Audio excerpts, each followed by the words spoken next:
Good morning, everyone. Hi. So, it's exactly 7 o'clock dito sa aking kinaroroonan. So, siguro naman pare-pareho tayo ng hawak na relo. Kasalukuyan ako nag-enjoy guys sa mga chat box ninyo. Ayan.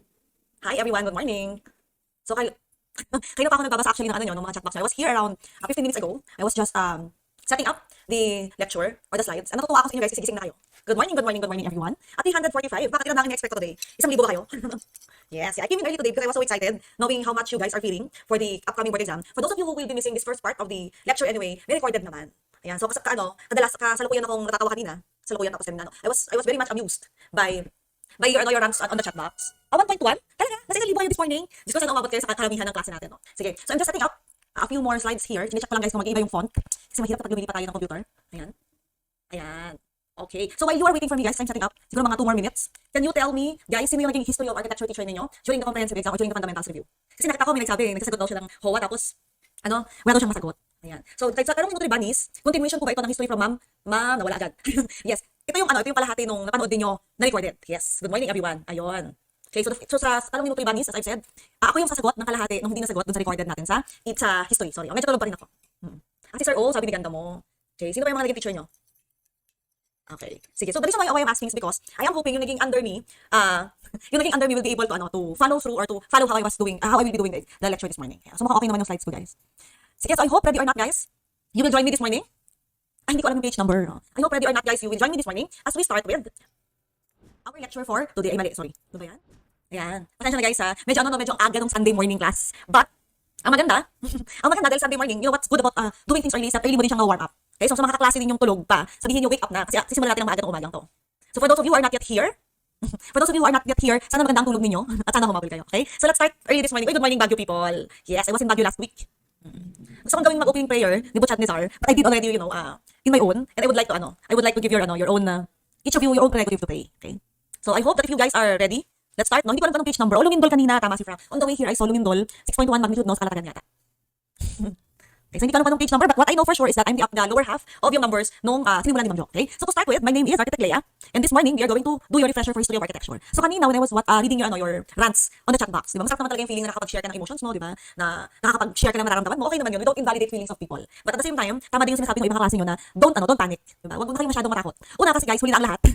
May acceptance tayo dapat na medyo huli na ang lahat. This is your refresher class, di ba? So kung ma-accept kasi natin, okay, andyan na, hindi na kayo nag-aaral masyado ng simula, nagpapanik na kayo, let's accept that. And let's face na ito na siya, refresher na siya. And pag sinabi mo refresher guys, di ba? Inaamin mo na you have a couple of more weeks to go and you have to focus on the things that you will need to focus on para ready ka sa araw ng exam.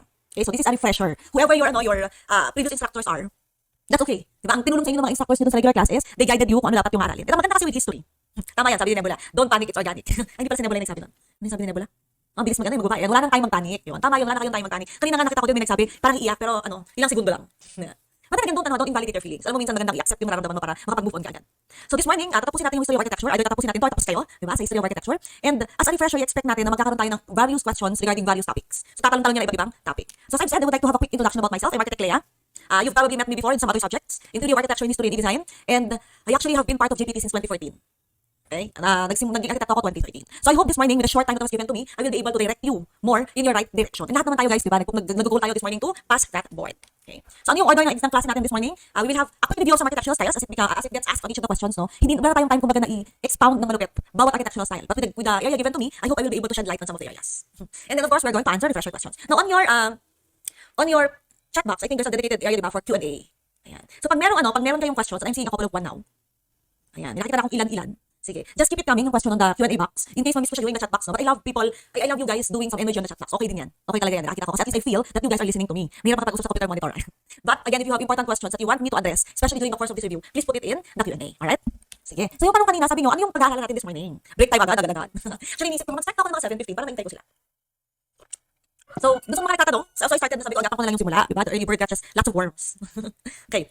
So doon sa nagtatanong, ano ba yung sisimulan natin? The first part, guys, oh my God, ba't hindi siya nag-update? Anyway, the first part, yung 1, 2, and 3, yung prehistory, Egyptian, West Asiatic, Greek and Roman, early Christian, Byzantine and Romanesque, were already answered by Ma'am Jo on the recorded session. I was actually watching the recorded session last weekend. Kasi sabi ko, gusto kong tingnan sila correct. Okay? Sa inyo na nagtatanong kung, Ma'am, paano hindi ko nasagot yung first part, or hindi ko naaral yung first part before kita panoorin, okay lang yun, guys. Wala siyang connection. Wala siyang connection in the sense na yung mga questions are independently written. Okay? So, yun, sorry, pakitulungan po yung mga nagtatanong ko anong page. Hindi ko alam ang page. Hindi ko dala yung copy ko eh. I just translated it on the slides, okay? So, yung una yung panic this morning, no, na hindi ako prepared or hindi ko na review ahead or hindi ko natapos yung lecture ni Ma'am Jo. That's okay, guys, because what we will be discussing this afternoon is 19th and 20th century architecture, Gothic and Renaissance architecture, Asian architecture, and may natakpan ba? Let me check ha. Yun. Nag-full screen na ba ako? Yeah, I think nag-full screen na ako. How do I do the full screen? Okay, hindi ko, mamaya ko siguro ayusin, no?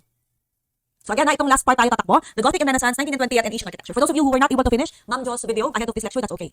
But for those of you who are, who have finished it, then that's good. At least the first part you were able to finish already. Okay? So in any architectural style, kasi we will start na agad with Gothic architecture, no? Ang lagi kong ginagawa nung nag-review ako, guys. Syempre, di ba pag-refresher, kailangan pasimplihin mo ang buhay. Ay, yeah, kailangan pasimplihin mo ang buhay. Kailangan, makamit kayo naka-January 2022 yung nasa taas. Ayan, 581 viewers daw. Sige, guys, sorry, I asked for a 2-minute break. I'll double check lang yung file, ha? Baka mamaya magkamali-mali ako ng number. Wait lang po. Sa akin muna ang video ng camera. Sige. Sa akin muna ang camera, guys, sige. Habang binubuksan niyo po ang inyong reviewer, nagtitingnan lang ako. Okay. Yun. I'm going to try something. Sana mag-work. Ha. So,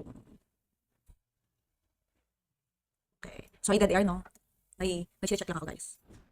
Yeah, it worked. Okay, sige. Sorry, I changed my slide, guys. Yan. Ginawa ko lang siyang PDF para madali. Okay. So, take 2, guys. Take 2. As I said, yung first part, prehistoric Egyptian and West Asiatic, Greek and Roman, early Christian, Byzantine and Romanesque, were already discussed by Ma'am Jo. So, focus tayo dun sa nasa ilalim na part. Alright. So, whenever we do reviews ng kahit na anong topic, or kahit na anong architectural style, para pasimplihin siya, lagi natin tinatanong dalawang bagay lang, guys. Ano yung characteristic ng particular style?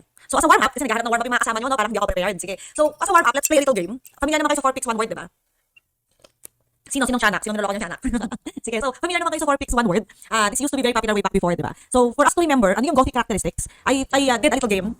I'll be showing you 4 pictures and I'm looking for 1 word. Now that 1 word, is a characteristic of the Gothic architecture. Okay, so sana ma-warm up tayo ng konti, guys, before natin sagutan ng mga bagay-bagay. Okay, are you ready, guys? So ready or not, I'll be showing 4 photos. If you can get the characteristic of the Gothic architecture on the first picture, then that's good. If hindi nyo siya magigets on 1 picture, then tayo ng the 4th picture. Okay, let's do this. Okay, number 1, first photo. Again, we're looking for a Gothic architecture characteristic. Wala pa, hindi pa ako nag-start sa question, ha? I started this first part para ma-warm up tayo. Sige, that's the first photo. Okay, the second photo. Okay, I'm seeing answers. Very good. Third photo. And fourth photo. Ayan. So we have 4 pictures. What is the 1 word we're looking for? Grabe yung mga yung mga malalalim na words. We're looking for the height. Very good. So for those of you who were able to answer that correctly, masigabong palakpakan para sa inyo. Ayan. So the first characteristic that we know of Gothic is that it has height. So coming from other historical styles, bakit sobrang ingrande or sobrang popular ng Gothic architecture? It was because it's the first time in human history, in architectural history, that we were able to get more verticality. So nakita ko din yung verticality kanina, no? Height. Bakit dati hindi nakakakuha ng height? Before, yung mga architecture, they were restricted, of course, with the building material. So if you remember from your pyramids, diba? From the Egyptian period, ano yung, dapat may sound effects, parang DJ lang sa books. If you remember from the Egyptian period, yung columnar and trabeated yung system of construction niya. Kaya yung mga pyramids natin, kailangan mas malakad yung base kaysa doon sa dulo. Kaya nga yung architecture natin, it actually tries to understand the rule of nature, tapos siguraduhin niyang makakatayo siya. But they were limited with the materials that they have nung time na yun. Diba? So during the Greek and the Roman period, they started using, particularly for the Greek, they started using columns. Kaya we have all these orders in the Greek period. Ano yung orders natin ng Greek period? You have Doric, Ionic, and Corinthian. And then during the Roman period, dinagdagan na ng Tuscan and Composite. So nung Greek period, it was all about the columns. And the problem with the columns is that, ang lalaki at ang massive ng weight na kinikerry ng columns, so yung mga columns magkakadikit. Kailangan dikit sila. Here comes the Roman period, where during the Roman period, they created concrete, or they invented the concrete, and they invented the arch. And the arch was able to answer the issue on the span. Na wala na yung dikit-dikit na column, yung arch gave you more span or more space horizontally. Ang problema, limited down the verticality. So it was the Gothic architecture period that gave us the height. And mamaya as we go through, or kung naalala nyo pa in your fundamentals class, kung ano yung reason bakit nyo nabigyan ng height. But before we go through that, let's go to our second 4 picks 1 word entry. Sabi nga ni Jenny Kim, ice cream chillin. Yes, nag-icebreaker muna tayo kahit wala pa naman talagang kainitan. Di ba pag nag-icebreaker dapat init na tayo dyan. So kahit wala pang hot topic, let's start with some warm up. Let's go to your second item for 4 picks 1 word. This is our first photo. Alright. This is our second photo. This is our third photo. And this is our last photo. Ayan. So for picks 1 word, we're looking for the flying buttress. Alright. You know, one of my favorite, ano ba to? Parang classify. One of my favorite characteristic or one of my favorite item in Gothic period is the flying buttress. Okay. It's such a simple trick. It's such a simple technology kumbaga during the time, but it was able to answer a lot of problems during the time. So yung tanong natin kanina, ng paano nakuha yung height, ito yung sagot, guys. It's the flying buttress. It is the invention na ang ginawa ng mga arkitekto natin noon, ang ginawa ng mga leaders natin before, mga mason natin, mga gumagawa ng building ito, is that they created this system that actually divides the huge structure into various parts. When you say dividing into various parts, hindi na siya one massive structure. Okay? Pwede nyo isipin yung flying buttress para siyang maliliit na galamay ng isang building. So the flying buttress is such a simple item. It's such a simple material. It's such a simple approach. But it was able to answer how to make your Gothic architecture become lighter. Actually, very structural yung concept. May nakita ako, sabi ni Benjamin Franklin. It supports lateral forces coming from the roof. Okay, so it's not a flying church. Corazon. Ayan. But I like you guys that you were very much interacting with what we are What we are discussing, okay lang yan. Welcome mga corny dito. Ako, numero 1 corny din ako. I realized that when I was teaching, parang ang dami ko lang jokes na hindi nagigets ng estudyante, but that's okay. So again, the flying buttress is a structural solution. It became an architectural solution kasi it gave a character to the Gothic architecture. Okay, let's go to the third characteristic. So let's go to 4 pics, 1 word. First photo. Second photo. Third photo. And last photo. Ayan, I'm so proud of you guys that you were able to answer or nakukuha nyo yung sinasabi ko no start pa lang. Ayan. And that is a vaulted ceiling. So, it's another characteristic of the Gothic period, the vaulted ceiling. So, pag tingnan nyo yung mga ganitong ceiling guys, no, parang halimbawa kayo yung draftsman, architect, gawa mo naman ng RCP nito. Parang wow. Okay, challenge accepted. Ayan. So, these are the 3 characteristics that we've talked about. Now, we have height, we have flying buttress, and we have the vaulted ceiling. Now, we have a couple of more.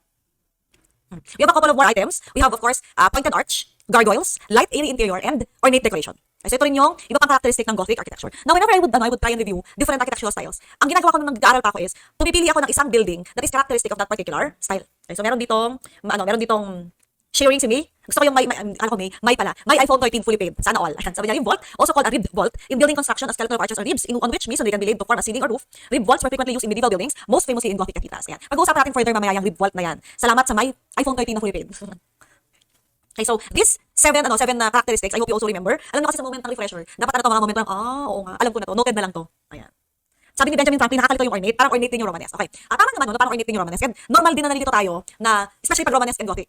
And the reason being, si Romanesque, nauna siya kay Gothic. And during the time na nagkakaroon ng Romanesque architecture, some of the historians actually consider Romanesque as just a, what do you call that? It's just a, alam niyo parang, transitional architecture. It's just a transitional architecture. When you say transitional, hindi naman talaga nagkaroon ng huge following sa Romanesque architecture. Hindi talaga nagkaroon ng matinding dami ng buildings. And most of the buildings are actually built and started as Romanesque and then ended up to be Gothic. No, for the term ornate, pag sinabi mo kasi ornate, di ba, maburloloy or maraming detalye, no? Tama din yung sagot niya, no, ni Black Hagar Boltagon, na may pagkamas ornate si Gothic. Now, the way that you should remember this, guys, and this is how I also teach my class, no, in history. What's great about history is nahalata nyo yung saan nagsisimula at saan nagtatapos. Kasi, mas maburloloy na or mas maarte na pagpatapos na. So of course, ornate decoration started in the Romanesque period. And the ornamentation, the ornate decoration was given kasi diba as architect nakita mo blanco yung wall, nakita mo may kailangang ilagay na additional detail. They started doing that already during the Romanesque period. Okay, so pwede yung tandaan yun, tama, sabi nga ni Luffy. Transitional architecture ng Romanesque. When you say transitional, if you look at the historical books, most of the items that happened during the Romanesque period, transition then properly into Gothic.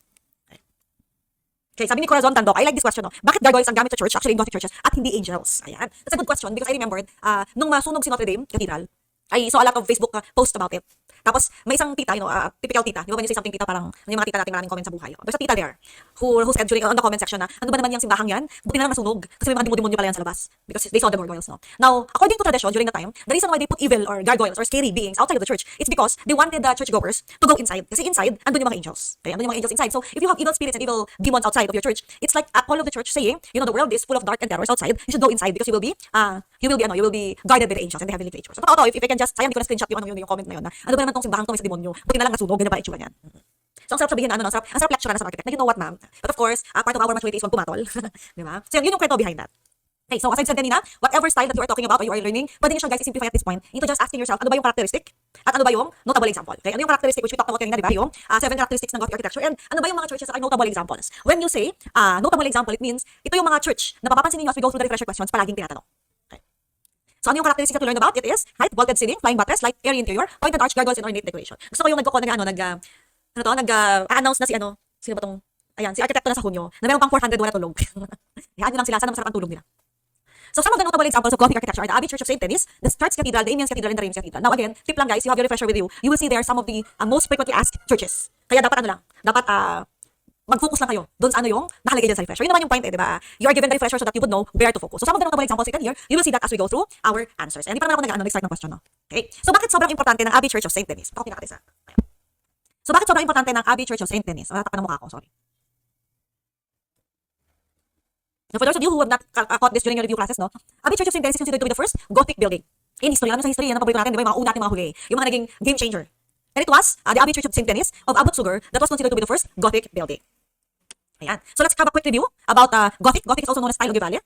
It's the progressive lightening and heightening of structure that is made possible by the flying buttress. Kasi sabi ko ang sagot kanina, bakit nagka-height? It is the flying buttress. When you say lightening, guys, hindi lumiwanag ha. Ay, hindi pumuti. Lightening as in gumaan. Okay, yun yung ibig sabihin natin sa Gothic ha. Well, in a way, yes, lightening is also true kasi nakakapasok yung light inside. But it is more of gumaan yung structure. It has the use of pointed arch and the vault and richly decorated fenestration.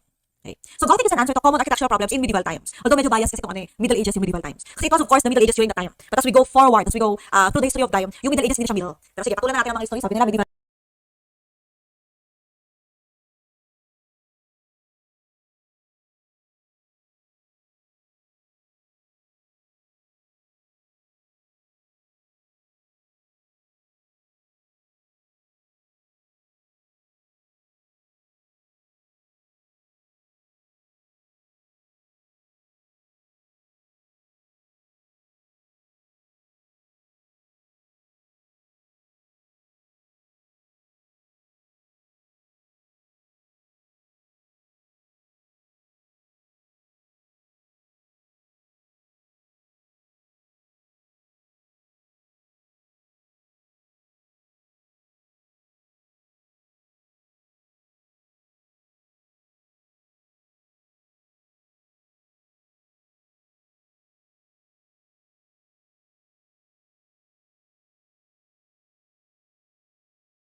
kung hindi nakopya yung churches, ayan, sabi ni Hey, nagpapanik agad kayo, okay, magpanik guys, kalma lang. Nandun sa refresher yung mga church, don't worry. But thank you guys for sharing, kung ano yung tinrush ko kanina. But those churches, huwag kayo talagang mag-alala, andyan yan sa refresher notes nyo. I just wrote it down doon sa start.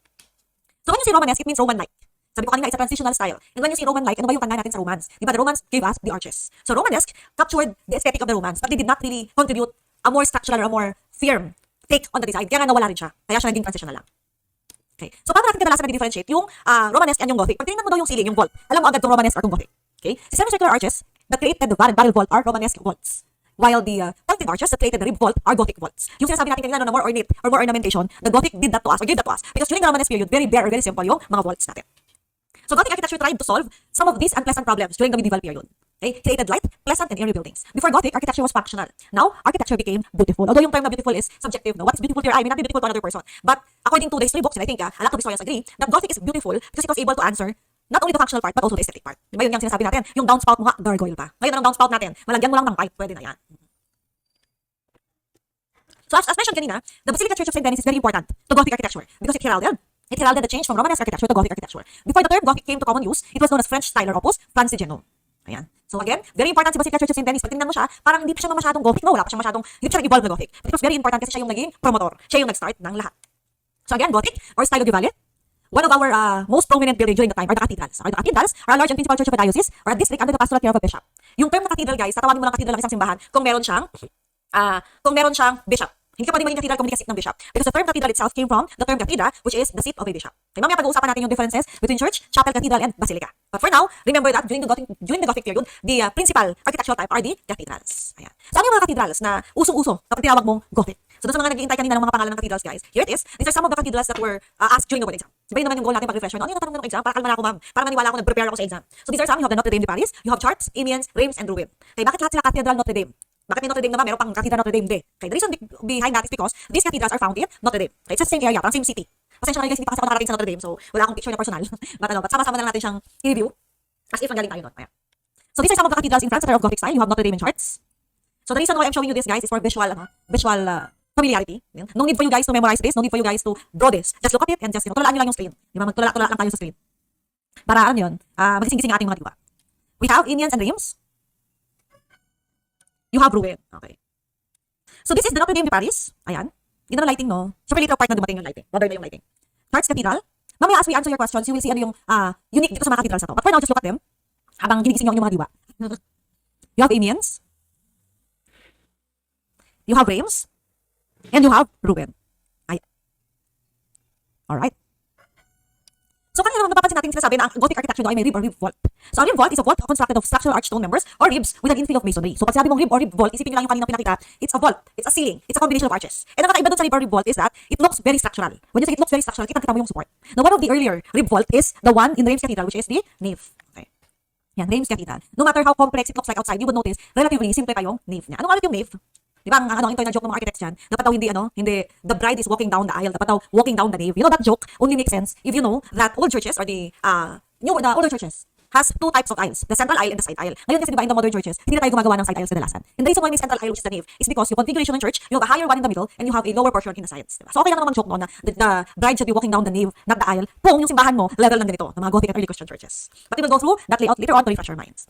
And so some of the parts, you'll see this in your teaching by the way. Just a quick browsing of these parts. You have the bay, the haunch or the rib, the cell or the cavity, groin, transverse rib, wall rib or forcement. Favorite natin nga kasi madali, diagonal rib. Tierceron and Liern. Now we have to take a pause on Liern and Tierceron. No? So it's important to remember alin yung Tierceron, guys, which is a secondary rib, at alin yung Liern, which is a tertiary rib. Silang dalawa favorite nila tanong. Yan. So you have Tierceron, you have Liern. You have transverse, longitudinal. Another easy part for us, guys, the boss, which is sort of an evolution of the keystone of the arches, diba? From the keystone, it evolved 3D into the boss or the pendant, and the compound pier. Okay. Ano yung compound pier? Okay. So what we know of the columns, yung normal na alam natin pag column na posted lintel, is that you have a column tapos meron kang support na parang giga. Diba? Even now, yun yung idea natin. But the Gothic compound pier are simply the columns that continues up all the way to the nave as it becomes part of the vault. So medyo komplikado lang yung definition, no? Basahin ko lang. Colonnades faces the nave, continue upward to reach all the way to the vault, whereas the colonnades on the inside become part of the ribs of the vault in the side aisles. Ang sinasabi lang niya, guys, si Gothic compound pier, kakaiba siya uli ng column or pier. Kakaiba siya uli dahil from the bottom of the church, kung saan siya nakatayo, dumidiretso siya sa vault at parte siya ng vault ng church. Okay? Kasi yung ibang columns alam natin, diba, for example, during the classical period, yung columns mo nakasupport siya, meron kang horizontal element. Kaya nga post and dintel yung style of construction. But with the Gothic compound pier, yung mismo nasa ibaba ng church, dumidiretso hanggang doon sa vault. Okay? So kaya importante yung Gothic compound pier. Wala siyang secondary support from the floor, dumidiretso up to the ceiling. So doon siya amazing. So what are the parts of a rib vault? Again, you have the diagonal rib, You have the ridge rib. And you have the boss. Now, these three, medyo madaling tandaan, no? So, sabihin naman na ba't pinapakita ko to? Ano bang point mo? You know natin mga history class, but in your theory of architecture, you also have parts of a vault or of a rib vault. And in reviewing items like this, guys, it helps kapag medyo paulit-ulit na siyang maririnig. Kumbaga, hindi ko alam paano tayo nag-review ng kanya-kanya trip sa buhay. But for me, repetition is key. Pag paulit-ulit mo nakikita ang isang bagay, pag paulit-ulit mo siyang maririnig, di ba medyo nag-force kayong matandaan siya? Parang ano lang yan eh, parang mga kanta lang yan na popular na ayaw nyo namang pakinggan. Pag palagi nyo siyang maririnig, for some reason, napupunta ka sa inyong long-term memory. So that's the goal. That's why I am having a quick browse of your parts of a rib vault. This is the lirn, which is a tertiary rib in a vault, often for decorative rather than structural purposes. So again, ang lirn is mostly decorative na lang siya kasi pag tinignan mo yung system ng rib vault, makikita mo parang hindi siya nagkikarry ng load. Nag-ignite na lang siya. The anseron is a subsidiary rib which connects a point on the ridge rib or central boss with one of the main springer or supports. Ayan. So ano yung punto ko, guys? There's a page in your DK Ching that talks about the parts of a rib vault. And it's nice for you guys to also browse through them. Alright? Sige. Now, when you talk about Gothic period, you also have two types of development. Something is happening in the English period, in the English side or England, and in the French side. So, kailangan nyo lang siyang differentiate what is the facing. In English Gothic, we have early English, decorated style and perpendicular. In French Gothic, you have Alancet, Rayonnant, and you have flamboyant. Alright, I just need to change my slides a little bit, guys. Give me a little time. And for those of you who just came in, we are about to start answering the questions. I hope you are awake na, guys, and you are ready to join us. Alright. So, let's start answering your questions. Let's start with 135. Ang ganda-ganda ng araw, Park Soo-joong, tapos papakantahin mo ako. Okay. So let's start with 135. So I've seen kanina, no, nung iniintay ko yung simula ng klase, may nagsabi na nagtatry ako magsagot ng HOA tapos hindi ko mamasagot. Diba? So that's okay. Again, may mga bagay kasi, guys, na kailangan ina-accept natin. And the reason why we are reviewing is because we wanted to learn. So let's start with 135. An arch having its springing line higher than the line of the molding is the A. Stilted arch, B. A quinch arch, C. Foliated arch, D. Corbel arch. Okay, so an arch, you know, as I've said kanina, ang arch ay part ng Roman architecture. It's an invention of the Romans. Diba? So a quick review, no? Alam natin sa arch, there's a keystone there. So ang arch actually, historically, is a structure in curved shape with the wedge-shaped units either in bricks or in stones, which are joined together with mortar and provided openings to support the weight of the wall above it, along with the other superimposed loads. So ano yung mahabang sinabi lang niya? Ang point lang ng arch is that it is an invention that because of it was able to carry the load of the wall above it. And ano ba yan? Ang dahilan kung ba't niya kinakaya is because of the keystone. Okay, so it is the element that binds it all together. Now, depende sa load depende sa shape ng load, it can actually get distributed to either a pier or an abutment. Ano ba yung pier at ano ba yung abutment? How do we differentiate what is the pier and what is the abutment? Okay, so let's see that later on. Sige, a quick review din ulit. A row of arches is in continuation is called, if you still remember this, ano yung tawag natin sa row of arches in continuation?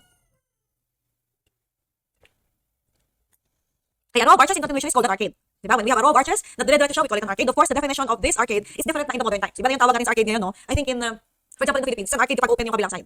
Nakikita ka sa building tapos open yung kabilang side. But historically, thank you guys for answering it right. So historically, when we have a row of arches, we call it a arcade. Right? So kaya tinatanong ko, ano yung difference ng pier at abutment? Kasi ang sabi yung arch nagsusupport siyang load, diba? And it gives it back to a pier or an abutment. Now, a pier are the intermediate support of the arch, where the abutments are the end supports. So para lang makatulong in case. You know, when you're answering your refresher class, guys, of course you have to focus on what is the topic. And then when you have been able to answer the question, pwede nyo yung tingnan, ano kaya yung dahilan, bakit ito yung tanong? Ano kaya yung pwede ko matutunan based on this question? Okay, so again, for the arches, we know that an arch is a Roman invention, and that the key for holding the arch is the keystone. Now, the arch is supported by either a pier or an abutment. The piers are the intermediate support, while abutments are the end support. Okay, so of course, we know there's the intrados, which is the inner curve, extrados, which is the outer curve, and you have the wedge, or the masonry that forms the arch. As the arch design evolves, itong mga wedge ito, guys, hindi nyo na siya kita. Yung unang mga arch, siya yung mukhang mga wedge talaga, diba? Pero yung mga later part na arches, natatago na nila yung wedge nila. Then of course, you have a keystone. So guys, wala dun sa lecture yung refresher, ha? Because your refresher notes are just the questions. I always like sharing some tidbits whenever there are questions. Kasi I feel that, you know, that's where you get your money's worth now. That's where you get to understand more items and more things about the topic. So just, you know, allow me to rant a little bit on some of the items. Vuswa. Alam ko yan, tela mo, no? Sakit sa ulo ng mga pronunciation kasi mga items. Okay, so we also have the term spandrels. Ano naman yung spandrels? You know, when you have arches side by side, makakita kayo ng parang triangular part na nabubuo sa taas ng arches. So if two arches are constructed side by side, then a curved triangular space is formed between the extrados with the basis horizontal line through the crown. So that is what we call spandrels. Alam mo kasi ang history kaya siya nakakatakot. Ang dami niyang terms, no? But if you notice, kung yung mga terms na yun, familiar naman sa'yo, hindi ka matatakot kasi parang ano lang yan eh. Parang pangalan lang yan ng mga tao, di ba? Yung mga taong kilala natin sa buhay natin ngayon, we don't know them before, but because we know them daily, we know them as we go through life, natatandaan natin. So itong mga terms ko ng history, parang ganun lang din siya. It's just a matter of learning about them.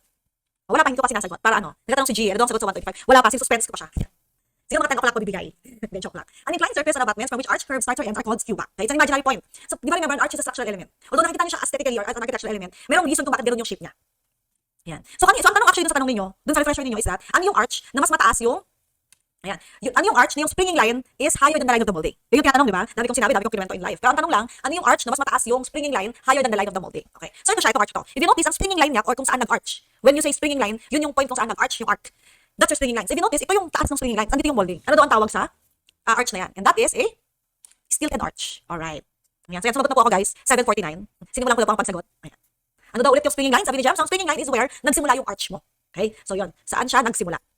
Okay, so some of the common arches that you will be seeing visually are as follows. Ayan, ito talaga saan nagsimula. So itong mga to, yung stilted arch, Gothic arch, Moorish arch, Tudor arch, Truffle arch, and Oggi arch. You'll see more of this actually in your top refresher. Are you done with your top refresher, guys? I haven't asked pala. Matapos na ba kayo sa theory of architecture, marami items doon. Mas konti yung items ng history kasi the history items are focused on the terms and mostly on the churches. But in your theory of architecture and principles of planning questions, doon ang daming ang dami pang mga architectural styles and theories. Okay, so you learn more about this as you go through the other questions. Not yet. Ikailan nyo na akong refresher, guys. Para malungkot kayo, hindi naman porque hindi pa nangyayari, hindi na mangyayari. Kailangan yung kumapit. You have to hold on to dear hope. Si kailan ang top ninyo? Am I the first, Am I the first na refresher? I actually handled top for Davao class. Ayan. Ayun na kayong malungkot. Huwag malungkot, move on na. Okay. Next, the space between the sloping roof over the aisle and aisle vaulting is the triforium. Paparating pa lang tayo sa exciting part. Ayan. Saan itong triforium? Now, I like this section of a Gothic church kasi this is very simple. Pag screenan niyo yung mga churches ng Gothic, in actual, parang nakakaiyak siya. Tapos ma-realize mo wala kang time umiyak. So, sige. Ayan. So, I like this section kasi this shows you ano yung configuration in section ng isang Gothic church. At tapos ng structural design prof. That's nice. Third honor ako. Hindi naman ako masyadong competitive. Okay na sa akin yung naalala lang. Okay. So as we've talked about then, this is nave, your central aisle. You have a side aisle. Sabi ko kanina, the reason why there are side aisles in your Gothic churches and in your early Christian churches is because yung configuration ng church ninyo has a vault dun sa gitna. Last yung top. Well, that's good if your last refresher is top. At least mapapagtagpo ninyo mga bagay-bagay. So in your section of the Gothic, as I said, I like this section, yung gargoyles na sa gilid. Tapos you have the pinnacle here, you have the vault, which is your rib vault, you have your clerestory, and then you have the triforium. So ang tanong dito, space between the sloping roof over the aisle and the aisle vaulting. So ang gitna ay nave, and you have triforium. Ay sabi ni Architect Angelica, kabatch mo din ma'am si Architect Buenaflor. Dito si Ronald. Hindi ko lang siya kabatch, tropa ko siya. Kaibigan ko yun, hindi lang halata. Yeah, the industry is so small. And Ronald Buenaflor is one of my tropa-tropa in knowledge. So, yun. So, pakihide din ako kay Ronald. Pakisabi, ayusin niya yung buhay niya. Galingan niya ka magturo. Joke lang. Ano ba ko yan si Ronald? Well, most of the instructors also in some other review centers, of course, are friends with us. Or we are friends with them. I think, ay, talaga ba? Gwapo ba si Ronald? Parang hindi naman. Most of the other instructors in other review centers, and I know that you know these guys, no, also came from JPT, or were products of JPT. Kasi syempre JPT yung original. Balikan ko na yung section muna ng Gothic Church para hindi malimutan, guys, ha. Sa triforium, it's actually lower than your clerestory. Okay? Mahanap si Ronald, gusto ko, di ba siya? Gumagawa siya ng mga videos, daming time. Okay, next. The upper story of the nave walls rising above the aisle roof, which is pierced with windows, it's, okay, mali yung spelling, guys, pagpasensyahan nyo na, that is a clerestory. So, kaya na ang tanong ng triforium, if it's the upper story of the nave wall, that is a clerestory. Okay. So, sana, ito pa lang mo itong section na ito, makatulong kami. You have the triforium in the bottom part, and then upper part, that's the clerestory. Okay, so again, this is the clerestory and this is the triforium. It's very important, guys, that in just looking at the pictures, natandaan nyo siya, no? Clerestory windows is on the upper part, triforium windows on the lower part, and then you have the arcade windows at the bottom. Now, this one is the section of the Chartres Cathedral, sorry. A clear story, sabi ni Hotdog. Talaga, that's also the spelling. Thank you for correcting me, Hotdog, ha? Ako kasi na-retains out ako na clerestory siya. Alright? And I appreciate you guys correcting me. I appreciate that. Especially since I've been doing this for a long time, that there might be items na akala ko tama, pero minsan hindi naman tayo palaging tama. What page education kami sections ng Gothic churches? Not necessarily Gothic churches, but just a section of a typical Gothic church. I think meron. Okay, next, 138. A block of stone projecting from a wall of an elaborately curved or molded, supporting any incumbent weight is your corbel. Ayan. So this is your corbel. Pakalak ako ng kape. Kasi parang tubig lang yung iniinom ko. So again, a block of stone projecting from a wall of an elaborately curved or molded, supporting any incumbent weight is your corbel. Number 139. A type of roof in which four faces rest diagonally between the gables and coverage at the top is your helm roof. Okay. So this is a helm roof. I remember nung nag-review ako ng words, stress ako sa mga types of roof. Kasi bilang probinsyana girl, hindi naman ako masyadong tumitingin sa mga bubong. Kasi lit ko di ba? Parang yung bubong kasi medyo hindi ko naman kita. Worm's eye view ako palagi. So I had a hard time understanding this. So what I did is, I tried to look for a simple image that I can remember of the types of roof. No? Ang kadalasan kasi lang tinatanong I remember, the gable, the gambrel, and the mansard. So yeah. So anyway, you can see where I got the reference. I like encyclopedias. Meron akong gumagamit ng encyclopedia ngayon. Of course, there are online resources, but I like yung physical na encyclopedia. So, yan. So yan, nakatulong sa akin yan. Kapag kasi, I think I discussed this in my regular class. Ano kasi guys, di ba? Parang ang complex ng mga bagay-bagay. So you have to simplify them. So ako, ang goal ko palagi, simplify yung mga bagay-bagay. So I look for the simplest visual. And whenever I see a simple visual, try ko siya i-translate into ano ba yung tinatanong. So ito yan, gable, gambrel, and mansard. Gothic in France was known as, it was in my slide a while ago when I started the discussion, that is, style ogivale. The term applied to the Episcopal Church of the diocese and also the important structure of the Gothic period. So when you say Episcopal Church, okay, sinasabi lang niya is ano yung tawag sa particular church ng isang diocese. So that is a cathedral. And I have mentioned this before, the important structure, the principal structure of the Gothic period is the cathedral. So what's the difference between a chapel, a church, a cathedral, and a basilica? Kasi there was a coaching class. By the way, guys, if you haven't enrolled in the coaching class, I hope you can still join us. I think the coaching class is one of the newer additions of JPT that really makes a difference. Ang maganda kasi with coaching class, guys, konting commercial lang ako, is that all of your instructors are there. Isang panel kami doon. Tapos, we will be ready to answer your questions. And probably, guys, to ease your anxiety. So one of the questions there was, ano yung difference between a chapel, a church, a cathedral, and a basilica? And I'm sure, as an architect, and as a normal person, madali naman siya tandaan, no? Parang alam lang natin siya instinctively. But let's try and differentiate, since it's a valid question, no? So a chapel is a place of worship without a permanent congregation. Ay, nawawala ako. So a chapel is a place of worship without a permanent congregation. Wait, let me... nag-black out ako, guys. Yeah. Naano ko ba siya ate na? Bunot ko ba siya? Okay. So habang ini-imagine nyo ako sa voice over, guys, ayan. So again, a chapel is a place of worship without a permanent congregation and without a pastor or a priest. So pag sinabi mong chapel, masarap din palang maging voice over, ayan. Pag sinabi mong chapel, wala kang naka-assign na congregation or pare or pastor, okay? Yun ang chapel. So tama yung sabi nung kanina, yung maliit. Yung mas maliit, di ba, pag chapel, ayan. A church is any place of worship with a permanent congregation and is run by a pastor or priest. Kapag church ka, kapag simbahan ka, meron kang congregation. Meron kang naka-assign na pari or pastor. Niloko kanila ate Aileen, napipressure ka na daw. Ayan. Cathedral, is the principal church in a diocese. It is an area of land with the bishop's jurisdiction. It was named after the cathedra, which is the special chair of the bishop. Okay, so pag cathedral, as we've mentioned kanina, meron kang naka-assign na bishop. Pwede ka lang maging cathedral kung meron kang naka-assign na bishop. So regardless of laki ng church, guys, kahit maliit yung simbahan mo, kung bahay ng bishop yan, that is the cathedral. Ayan. O, ito na, I'm back. Pa-reveal daw kayo mga video, nakakita. O, chicks yan si Ate Aye, kaya nyo makita. And then lastly, we have the basilica. Okay, the basilica is for the pope. So yung kung paano meron kang cathedral for the bishops, syempre ang pope meron din siyang bahay. Okay? So a basilica can be classified as major or minor. So major or minor. A major basilica is pertaining to the four personal churches of the pope that is found in and around Rome. Pag nakita nyo guys yung basilica na term, no, automatic kailangan nyo matandaan na a basilica can be major or minor. Okay? So again, a major basilica is talking about the four personal churches of the pope that is found in and around Rome. And a minor basilica can be found around the world and rewarded status with the pope in the basis of historical, spiritual, and or architectural significance. So hindi lahat ng cathedrals nagiging basilica. Pinipili siya ng pope. As of 2019, there are 1,810 Catholic churches around the world that bear the title of minor basilica. In the Philippines, we have 19. So ano yung mga minor basilicas in the Philippines? Manila Cathedral is a minor basilica. San Agustin, San Sebastian Church, kaya siya Basilica Minore de San Sebastian is a minor basilica. Okay, so yun yung mga basilica. Pag basilica ka, ibig sabihin, you were granted special privileges by the pope. Then we have the major basilicas. Apat lang naman sila guys, di ba? So you see, Quiapo, yes, Quiapo is a minor basilica. So the four major churches or basilicas that are found in and around Rome are as follows. Ayan, total na nga ako. You have the Archbasilica of St. John, the Papal Basilica of St. Peter, the Papal Basilica of St. Paul, and the Papal Basilica of St. Mary Major. Now the Archbasilica of St. John that can be found in Lateran, Rome is the oldest and highest ranking mother church. Okay, so it's the oldest and highest ranking church. Sikat lang si St. Peter. Okay, sikat lang si St. Peter's church kasi andun yung ceremonial duties ng Pope. But in reality, the mother church and the oldest and the highest ranking church is the Archbasilica of St. John in Lateran. Because it is the seat of the Bishop of Rome, which is the Pope. Di ba si Pope naman ano lang siya? Bishop ng lahat ng bishop. Alright, so si St. Peter, the burial place of St. Peter is very popular to us Catholics. Ako Catholic ako. Because not only mas architecturally renowned siya, but more because andun yung ceremonial duties ni Pope.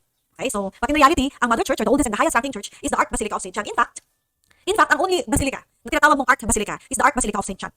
Okay. Then we have the Papal Basilica of St. Paul outside the walls. Thank you SNDR for answering that question. It was labeled as outside the walls kasi wala sa Vatican.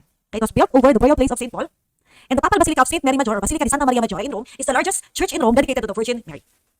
Alright. So these are the four major churches, no? Now yung mga ibang minor basilicas, when we talk about them, we actually mention minor basilica. For example, the minor basilica of San Sebastian. But if it doesn't have the term minor in front of it, like these four churches, diretso tinatawag mo silang basilica. Tapos si St. John lang yung Archbasilica. So you don't need to memorize all of them actually. It's just nice to know that you know the difference between an Archbasilica, a Papal Basilica, and a minor basilica.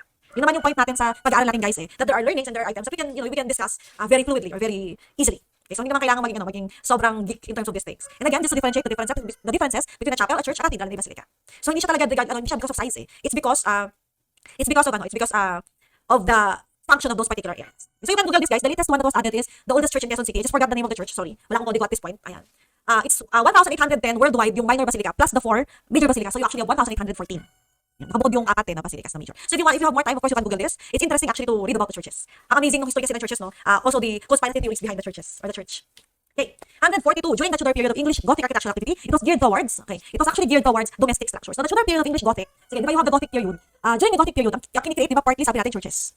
But most of the architectural activities during the Gothic period were cathedral or churches. But in the other side of the world, in England, where you have kings and queens, these movements were named after them. Kaya nga meron kang the Tudors are the royal family. And Elizabeth I is actually the last Tudor. Tama ba? Tama ba yung pronunciation ng Tudor? Ayan. Nagkaintindihan naman tayo, no? Ayan. So during that time, nung Tudor period, most of the items were not ecclesiastical. Okay? Hindi ecclesiastical. When you say hindi ecclesiastical, hindi church related. It was actually domestic or bahay.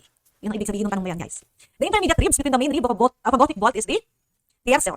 So kanina may mabilis tayong discussion, di ba, about different types of rib vault. Yan. So this is where you get your money's worth. Yan. Alam niyo na TFC yan. 144, a projecting block or spur of stone curved with foliage. To decorate the reaching lines formed with angles of stars and canopies is the crocket. Sabi ni Ningguang, may TV series about them. Meron nga, no? Recently, tinapos ko yung oh my God, nagpablanko yung utak ko, guys. Kasi siguro alas 8 pa na I forgot yung title ng Pinanood recently. But it's also nice to watch fictional, pseudo-fictional, and pseudo-historical, pseudo-historical series about this. So this is a crocket. Okay, ano yung difference ng spire and crocket? The spire is this structure. This is the crocket, yung dulo. Yung, ang tawag mo dyan, parang ornament. Ayan, mga period drama. Siyang panahon ng mga period drama. So this is the crocketed spire of Notre Dame. Yan. So yung spire, guys, yung mismong structure na nakalabas. Well, the crocket is yung maliliit na elements. The upper portion of a pinnacle, bench end, or other architectural feature is the pinnacle.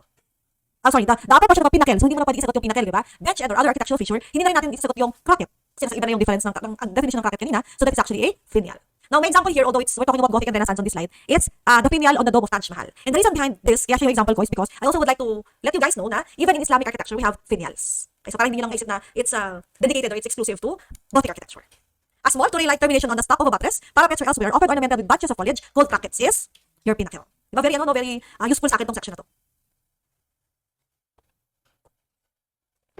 So I hope not at 1 hour into the discussion, dumadami yung lumalapit na tayo sa natin sa ating expected na number of students. And for those of you guys who just came in, that's okay. I was just sharing a couple of trivia and sharing a couple of slides related to the refresher. Other than that, guys, again, huli na ang lahat. Wala na kayong magagawa. Enjoy the refresher because you are counting down to the date that you're going to get that architect license. So again, that's the pinaka. All those images are easily Googleable. Madali nyo makikita sa Google, guys. Ako na nang naging technique ko, whenever I read the definition of DK Ching, si DK Ching naman kasi minsan, akala mo doktor. Akala mo naman kung magbigay ng definition, napaka-complex, di ba? So what I try to do is I look for a layman's approach or a simpler image so that I can connect it. The ornamental pattern work in stone filling in upper part of a Gothic window is a tracery. Not to be confused with, tracery not to be confused with, with the stained glass. Kasi ang tinatanong dito, stone filling. Okay? Stone filling. So tracery siya. Iba yung stained glass. Kasi stained glass is the coverage or the add-on. So the traceries, medyo pixelated lang guys yung image ko. But when you are talking about ornamental stonework or pattern, that's a tracery. And you have different types of tracery. In your top questions, meron din tanong about that. You have a geometric and intersecting reticulated and a panel tracery. And within the tracery, you also have different parts. Keystones, which were used to cover the miters, produced with the making of molding ribs, is called a boss. So pag tingnan niyo yung tanong mo to guys, very simple. Ang tinatanong lang niya ay, ano yung nangyari sa keystone nung maging rib vault siya? And we call it a boss.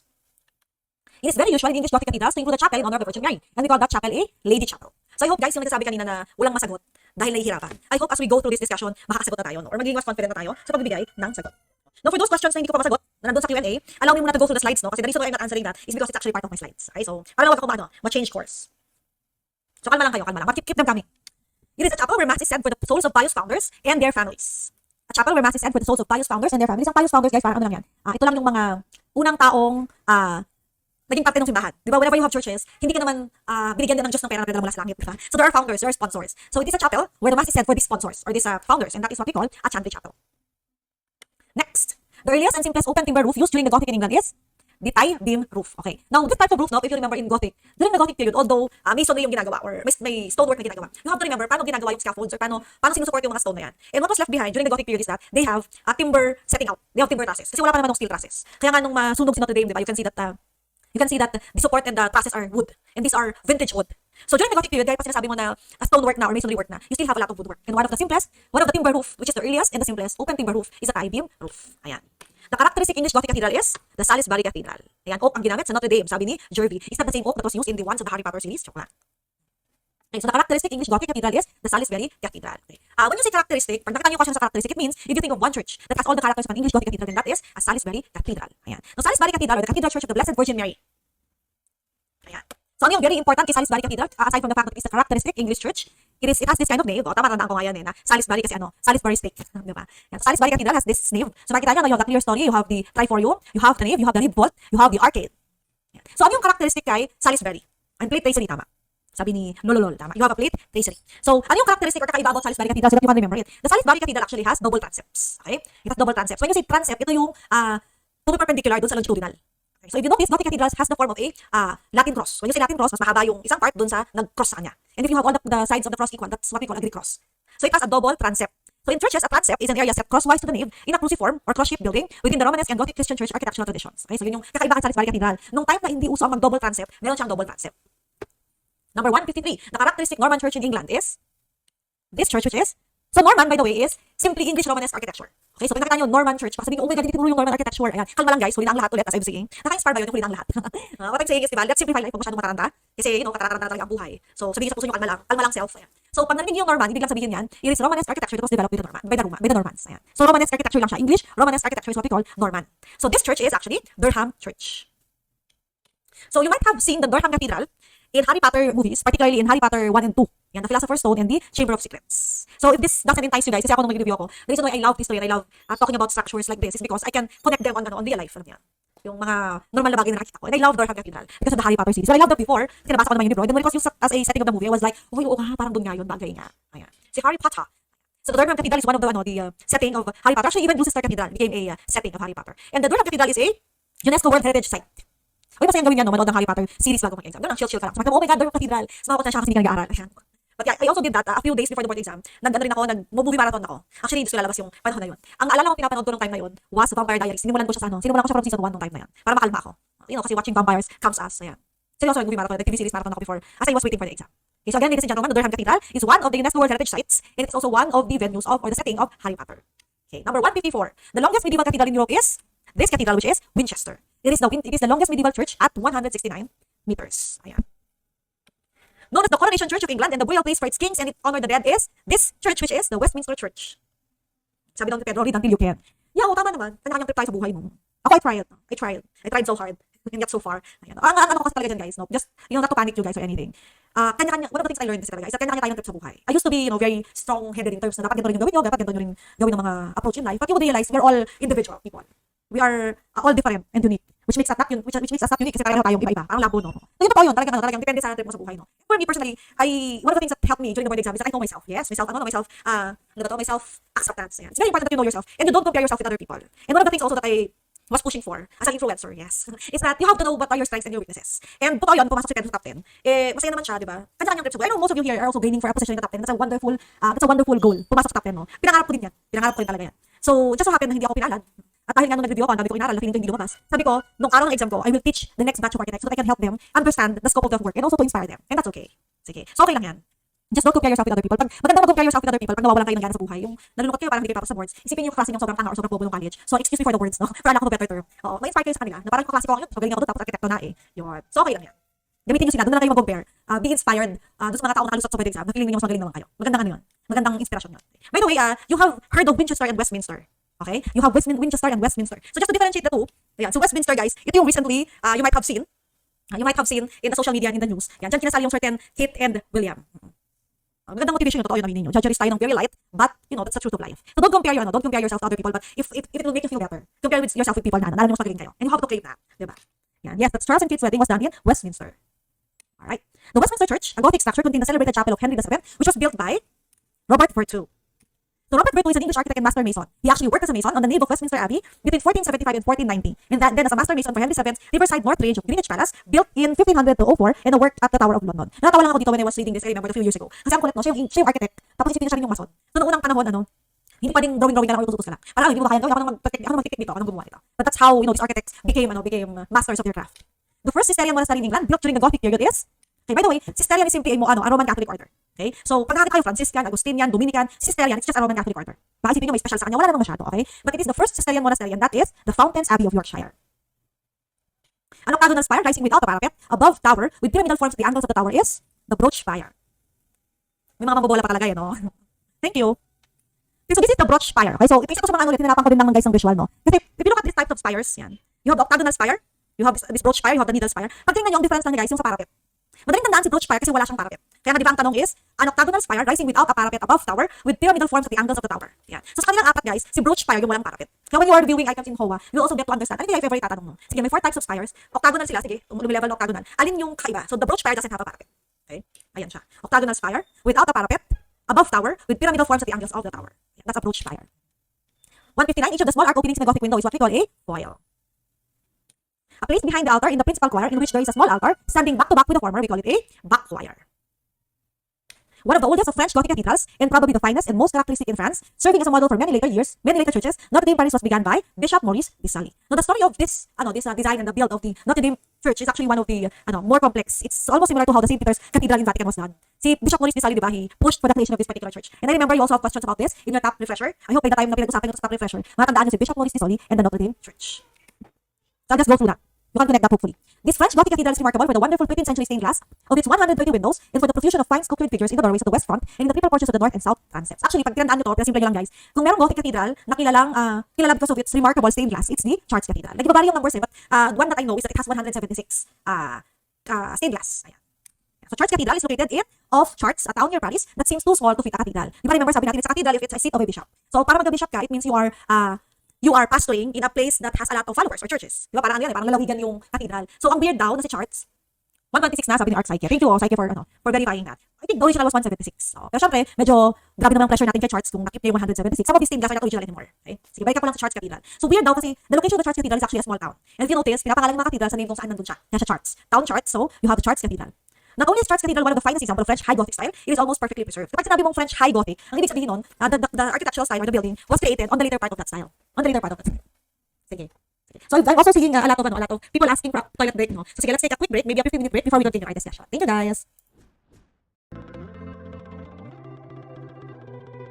You know the bed feels warmer, sleeping here alone.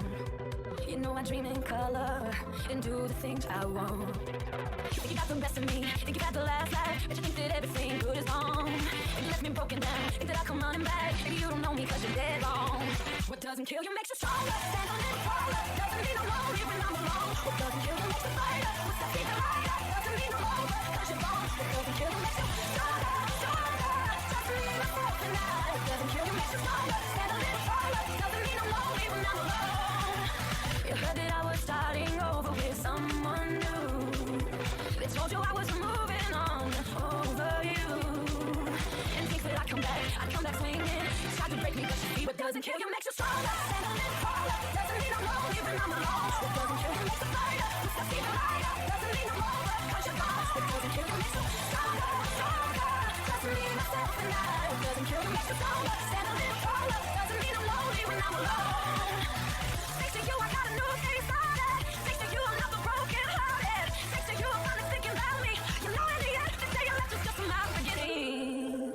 In the end, what doesn't kill you makes you stronger. Stand a little taller. Doesn't mean I'm lonely when I'm alone. What doesn't kill you makes you fighter. What's that fever lighter? Doesn't mean I'm over. 'Cause you're gone. What doesn't kill you makes you stronger, stronger. Just me, myself, and I. What doesn't kill you makes you stronger. Stand a little taller. Doesn't mean I'm lonely when I'm alone. What doesn't kill you makes you stronger, stronger. Just me, myself, and I. What doesn't kill you makes you stronger. Stand a little taller. Doesn't mean I'm lonely when I'm alone.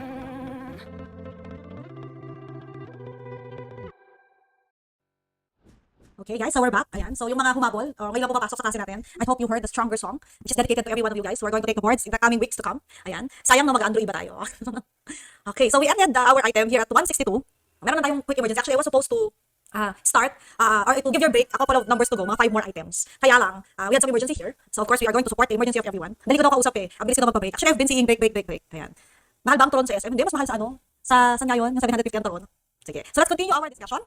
Yan. So we ended here in Charles Cathedral for 162, and we've said na ang call to fame ni Charles Cathedral is that the majority of the original stained glass windows survived intact, while the architecture has seen only minor changes since the early 13th century. Okay, so yun yung tatandaan nyo kay Charles Cathedral. Yun Amanpulo, yung mahal ang ano turon. Hindi pa naman ako nakapunta sa Amanpulo, kahit siguro sa pangarap hindi. I think ma-share ko lang no, in between pumunta sa Amanpulo or makapunta sa Vatican City. Sa Vatican City ako pupunta. Sa inyo na lang yung ano, yung turon nyo.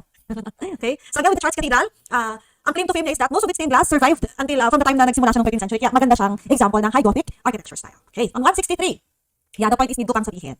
Kasi talaga, pag nag-share naman tayo ng mga pangarap natin, so syempre the point is kailangan kong sabihin.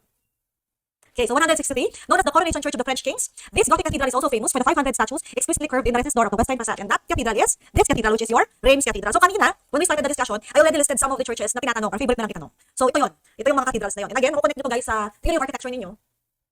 Sa theory of architecture ninyo, so if this is the first time that you're hearing these concepts, that's okay. By the time that you do your theory of architecture and principles of planning refresher questions, as you browse through all these cathedrals, I hope you get to remember them. 164. The great glory of this cathedral is the wonder of its curved woodwork in the choir stalls in its eastern facade, which is considered as one of the noblest among the wonderful facades in France, which is typically a French Gothic cathedral. And that is this cathedral, which is Amiens Cathedral. Okay. So that is Amiens Cathedral. Thank you guys for those na naglilista ng sagot, no, for those of you who can catch up, maybe for the internet connection or because I changed the slides too quickly. Now, totoo yung comment din ng isang klase ninyo na magkakamukha na yung mga cathedral, magkakahawig na yung mga cathedrals. And that's unexpected. Remember, during the time that this was being created, yung mga cathedrals natin, the same set of people are working on these cathedrals and they just changed from project to project. Or sabay-sabay din sila nangyayari. And because of that, nagkakaroon sila ng similarity. Kaya nga they were grouped in a particular pare-parehong style. Kaya ang kanina, ang hinighlight ko is that you have to remember ano yung special doon sa cathedral na yun. And for the Charles Cathedral again, it's the stained glass. Though this cathedral was never completed, westward of the choir and transepts, it is the loveliest in Europe, with an extreme height of 157 feet to the vault and about 3.5 times its span. The most daring achievements in Gothic architecture regarded as one of the wonders of medieval France. So you have Rouen, Coutances, Estad-Bova, Boevis, and Strasbourg Cathedral. Kaya hindi ako ng French sakit sa ulo. Parang it's hard enough na inaalala ko yung language tapos mag-pronunciation pa ako. So patawarin niyo ako guys ulit sa pronunciation. Mga nagkakaintindihan tayo. Ayan. So this is the cathedral that we're talking about. Ang sinasabi dito guys, hindi siya natapos. It was never completed. And I remember this from college when I was very much amused with cathedrals. Alala ko to. It was never completed. And that cathedral is Beavias Cathedral. Okay. Notable for the striped marble used on walls and piers, Beauvais. Tinuturuan ako ni Red Belt. Is that Beauvais? So Beauvais Cathedral. Sige, Beauvais. No. So mga guys, intindihan niyo. Natandaan niyo lang dito, it was never completed. Kasi nung time na ginawa siya, twice siyang nag-fall down. Kasi ginawa magaling gumawa ng Gothic Cathedral. So, twice siyang bumagsak, tapos hindi na natapos yung cathedral. There's a part there na parang may original silang gagawin, yung choir stall. Hindi na natin tinuloy. So, what we are seeing right now actually, akala natin tapos yung cathedral, it was actually not completed. Beauvais, thank you for googling it for me. Hindi rin matapos pasahin. Sorry na. Sige, Beauvais. I'll list for Beauvais, pero at least, I've studied this in one of my classes. No? Tagalog kasi ako guys. So, kung anong bigla siyang bye-bye. For me to remember the spelling, I actually pronounce it as it is spelled. So, Beauvais. Ayan. So, I hope I was able to answer ba't hindi siya natapos. Kasi guys, dalawang beses itong bumagsak, tapos hindi na talaga na-complete yung project. Notable for its striped marble used on walls and piers and on the campanile, this building is one of the most stupendous undertakings since the building of Pisa Cathedral, for it involved all its artists in its construction and adornment. Okay, so, pag sabi mong stupendous undertaking, parang masyadong mapangarap. So, bukod daw sa Pisa Cathedral, na sobrang mapangarap during the time, this cathedral is also one of those stupendous undertaking, and that is this cathedral, which is the Siena Cathedral. Sayang ko na black and white yung photo. I usually put it in black and white para mas ma-appreciate nyo ba siya. So this is Siena Cathedral in Tuscany, in Siena, Tuscany. It is very popular in that area kasi it has a lot of works of various artists such as Donatello, Bernini, and Michelangelo. So Donatello, you know, the Ninja Turtle. The Donatello, the sculptor. You have Bernini, who did a lot of works in St. Peter's Basilica, and then of course have Michelangelo. Okay, so bakit siya ulit popular? Nung time na yun kasi, di ba, if you are having an Italian Renaissance, a lot of artists are also contributing works in different churches. And ang characteristic feature ni Siena Cathedral is the striped marble here. The striped design here. Ang ganda parang render. Totoo yan. If you look, kaya I wonder, bakit hindi tayo nag-enjoy sa history? Yan, sarap pag-aralan ng history, di ba? Sarap yung ungkatin ng nakaraan. Oh. Yeah, so again, that is Siena Cathedral. You might not appreciate it on this view, but one of its claim to fame is that it also has a lot of artists' work inside. One of the largest churches in Europe, designed by Arnolfo di Cambio, it contains many monuments to celebrated Italians. Hence, it is called the Westminster Abbey of Italy, and that is that church which is Saint Croce in Florence. Pag madaming time, oo. Actually, totoo yan, no? I like that, I like that comment by, so, I forgot, nawala, ayan. Sabi ni Anya, maganda ang pag-aralan pero hindi for exam. That's true. I also follow that same line, no? Ang sarap pag-aralan pero hindi sa exam. And that is why I realize, kaya tayo na-pressure kasi we're thinking about it para sa exam. Hindi naman ako galit. Kaya. So, tama naman, ang sarap pag-aralan pero hindi sa exam. So maybe that's the clue. Although, again, huli na ang lahat, we're just counting down to the end of the period of exam. Siguro even after the exam, I would encourage you guys to really love your history or to revisit the history. And when you say history, guys, hindi lang naman siya yung objective na facts and figures, no? It's how these things came to be. You have to remember that. Parang, bakit yung itsura ng mga lugar, bakit yung nangyari sa building, there's a history on that. So Santa Croce in Florence, Tuscany, and Italy is also known as the Basilica of the Holy Cross or the Basilica di Santa Croce. It is considered to be the largest Franciscan church in the world. So kanina, di ba, kanina sabi natin merong First Cistercian Church. So the Franciscan Church is the Franciscan is another denomination of the Catholic order. So the largest Franciscan church is Santa Croce. Hindi na ako magko-comment sa revisit history, hindi revision. Hindi na ako mag-talk doon. History na lang tayo ng architecture muna. Okay, 168. The church which is half Gothic and half Renaissance, known at the present at Santa Maria del Fiore is this cathedral which is the Florence Cathedral. Yeah. So it is known to be half Gothic and half Renaissance. Kasi during the time it was being built, nag-progress yung style. You know, Gothic, there was a time that Gothic and Renaissance was hand in hand. In some places, they hated the Gothic style. They considered Gothic as barbaric. And they were promoting Renaissance, especially in Italy. But there are also buildings that were started as Gothic kasi yun na yung sinundan niya. Okay. May tanong, ano yung kadalasang nalalabas na style? You know, we can't really know for sure. We can't tell. We can't really know for sure. So, ang lagi naming advice is to be able to go through all the styles. Pero recently, ang favorite nila, and it's kind of weird, is the prehistoric time. Prehistory time. Now, I'm seeing their notes na ang Florence Cathedral has the Duomo. Ayan. That's the Duomo. Totoo. And the Duomo refers to the dome. So, the Duomo, or the Santa Maria del Fiore, is most popular for its dome. Ang weird, no? You have a church, tapos yung dome niya yung sikat. Ayan. You would have seen that church if you watch Inferno. Ako, I'm a fan of I'm a fan of a lot of historical books, or presidences, or mga libro na pinapakita yung architectural history. I love hearing about that. And whenever I see movies then wherein the buildings are featured, I also get excited. Kahit ayaw nung katabi kong malaman yung history ng building, kinukwento ko pa rin. Ayan. And yung tanong kung madami yung tatanong about history, I think you'll have a better grasp of the questions when you get to meet your top questions. For sure. So what I'm asking you guys this morning is to just listen to me, write down these notes, or put some notes to relate dun sa top. Because by the time you answer your top questions, you'll have a better understanding of the questions na malalaman mo. Accurate po ba yung coaching ng JPT? Oy, Pedro, is that you? Well, siguro yung accurate, no, is not really the perfect word to describe it. When you say accurate kasi parang precise, di ba? I think, given that the coaching of JPT is just on the starting part of life, of the discussion, no, I cannot say it's accurate, but I would like to say it's helpful. Sobrang helpful. Kasi, that program was offered during our time. We don't have coaching during our time. And for those of you who have friends who have taken the coaching class of JPT, I think they can better tell you kung ano yung they can better tell you how they felt na nangyari. Okay, number 169, the grandest effort in civic architecture of the Gothic period in Italy, and which made Venice a great trade community of the same period, is the Doge Palace, or the Doges Palace. Hindi ako magpapretend ng galing ko mag-pronounce, no? Sige. Para lang matandaan yung spelling, Doges Palace. This is the palace was the residence of the Doge of Venice, the supreme authority of the former republic. It was built in 1340 and extended and modified in the following centuries. It became a museum and one of the 11 museums run by the Fondazione Musei Civici di Venezia. So ano yung kwento nitong Doge na to, ng Doge na yan, ng Doge Palace na yan, no? The board exam questions previously were also very interested on places that were run and were the residences of political figures. Okay? Kaya natanong siya. Parang Malacanang, ganyan, the White House. So, kaya siya natanong kasi there was a revisit of the places na tinirahan ng mga supreme authority ng different republic. Ayun. So, that's the Doges Palace or the Doge Palace. It is formerly the residence and the seat of the Venetian government. Of course, if you have a highest ranking official, interesado ka kung saan siya tumira. It is symbolic of Venice and the masterpiece of Gothic architecture. Yeah, it's not a sabi nga ni Top Notch June Ali 2022. Di ba different countries have different systems of government. So, the Philippines, we have this wonderful democracy, di ba? Wherein the voice of the people is the voice of God. So whoever wins the election, we have to accept it and we have to move on. So, in other countries, they have different forms of government, and that form of government has different structures allotted for them. So, ganun lang yun. Kaya, there was a time na yung board exam, they were interested on knowing ano yung building type na nag-house dito sa mga buildings, doon sa mga taong to. The Moorish influence of Muslim features such as horseshoe arc, pierced stone pastry, and excessive ornament in Spanish Gothic was due to geography. O, dapat pala, no? Para na-inspire kayo. I should have played Wonderful Tonight, no? Nung break natin. The most decorative feature in Spanish churches, made of wood, stone, or alabaster, and crowded with niches, figures, canopies, and paneling, is this particular item, which is your retablo. Ang sabi ko nga guys, diba, I think it comes with age, maturity. Mali-realize mo hindi mo kayang baguhin yung mundo, o hindi mo kayang i-enforce yung prinsipyo mo sa isang tao. So you gotta enjoy life and focus on your own life and make the world a better place. So, kaya nga ako nag-yellow every day, para I'm a ray of sunshine. So okay lang yan if you have a lot of feelings, guys. For now, let's focus on the board exam and think of yourself as a unit of the government. No? Unit of the government, as a unit of the society that can inspire other people. Okay, so this one is retablo. Next, we have the largest medieval cathedral in Europe, with the exception of St. Peter in Rome. So it's the largest medieval cathedral. We're still on the aspect of Gothic and Renaissance. And Gothic and Renaissance are Middle Age society. Middle Age of the history. Yan. So the largest medieval cathedral in Europe, with the exception of St. Peter in Rome, is this cathedral, which is Seville Cathedral. And the Seville Cathedral is actually the cathedral where Christopher Columbus was buried. Ayan. Ito yung mga tinatandaan ko, guys, eh. It's easy just to remember, di ba, kapag may tidbit or may kakaiba doon sa church na yun. Totoo yan, daming largest, no? Totoo din yan, problema ko din yan, no? And again, there is a rule of simplification. Kaya nga kayo nag-refresher, guys, eh. The notes are already with you. You already know ano yung mga previews na tinanong. You already know ano yung dapat yung i-focus. So, huwag masyadong kabahan. Lagi isipin pag kinakabahan din ang lahat. So, hindi kayo nag-iisa, kabahan kayo lahat. This is supposed to be the moment na mag-break tayo, guys, but we already took a break a couple of minutes ago. So, I'll just continue. Oh, sorry. Let me just update my slide, sorry. Yeah, so as I said, nag-break na tayo a couple of minutes ago. So, sorry, guys. Napaaga kasi, no? Ayan. So, the second part of our discussion, or the questions, are all about Renaissance architecture. Now, for those of you who are just coming in, syempre, this is a refresher, so we don't really have a lot of discussion in terms of the topics, but I will be, from time to time, discussing what can probably help us. Ayan.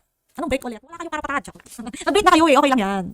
What if break ulit? What if tuloy natin? Ayan. Number 173. Renaissance means the rebirth of the classic.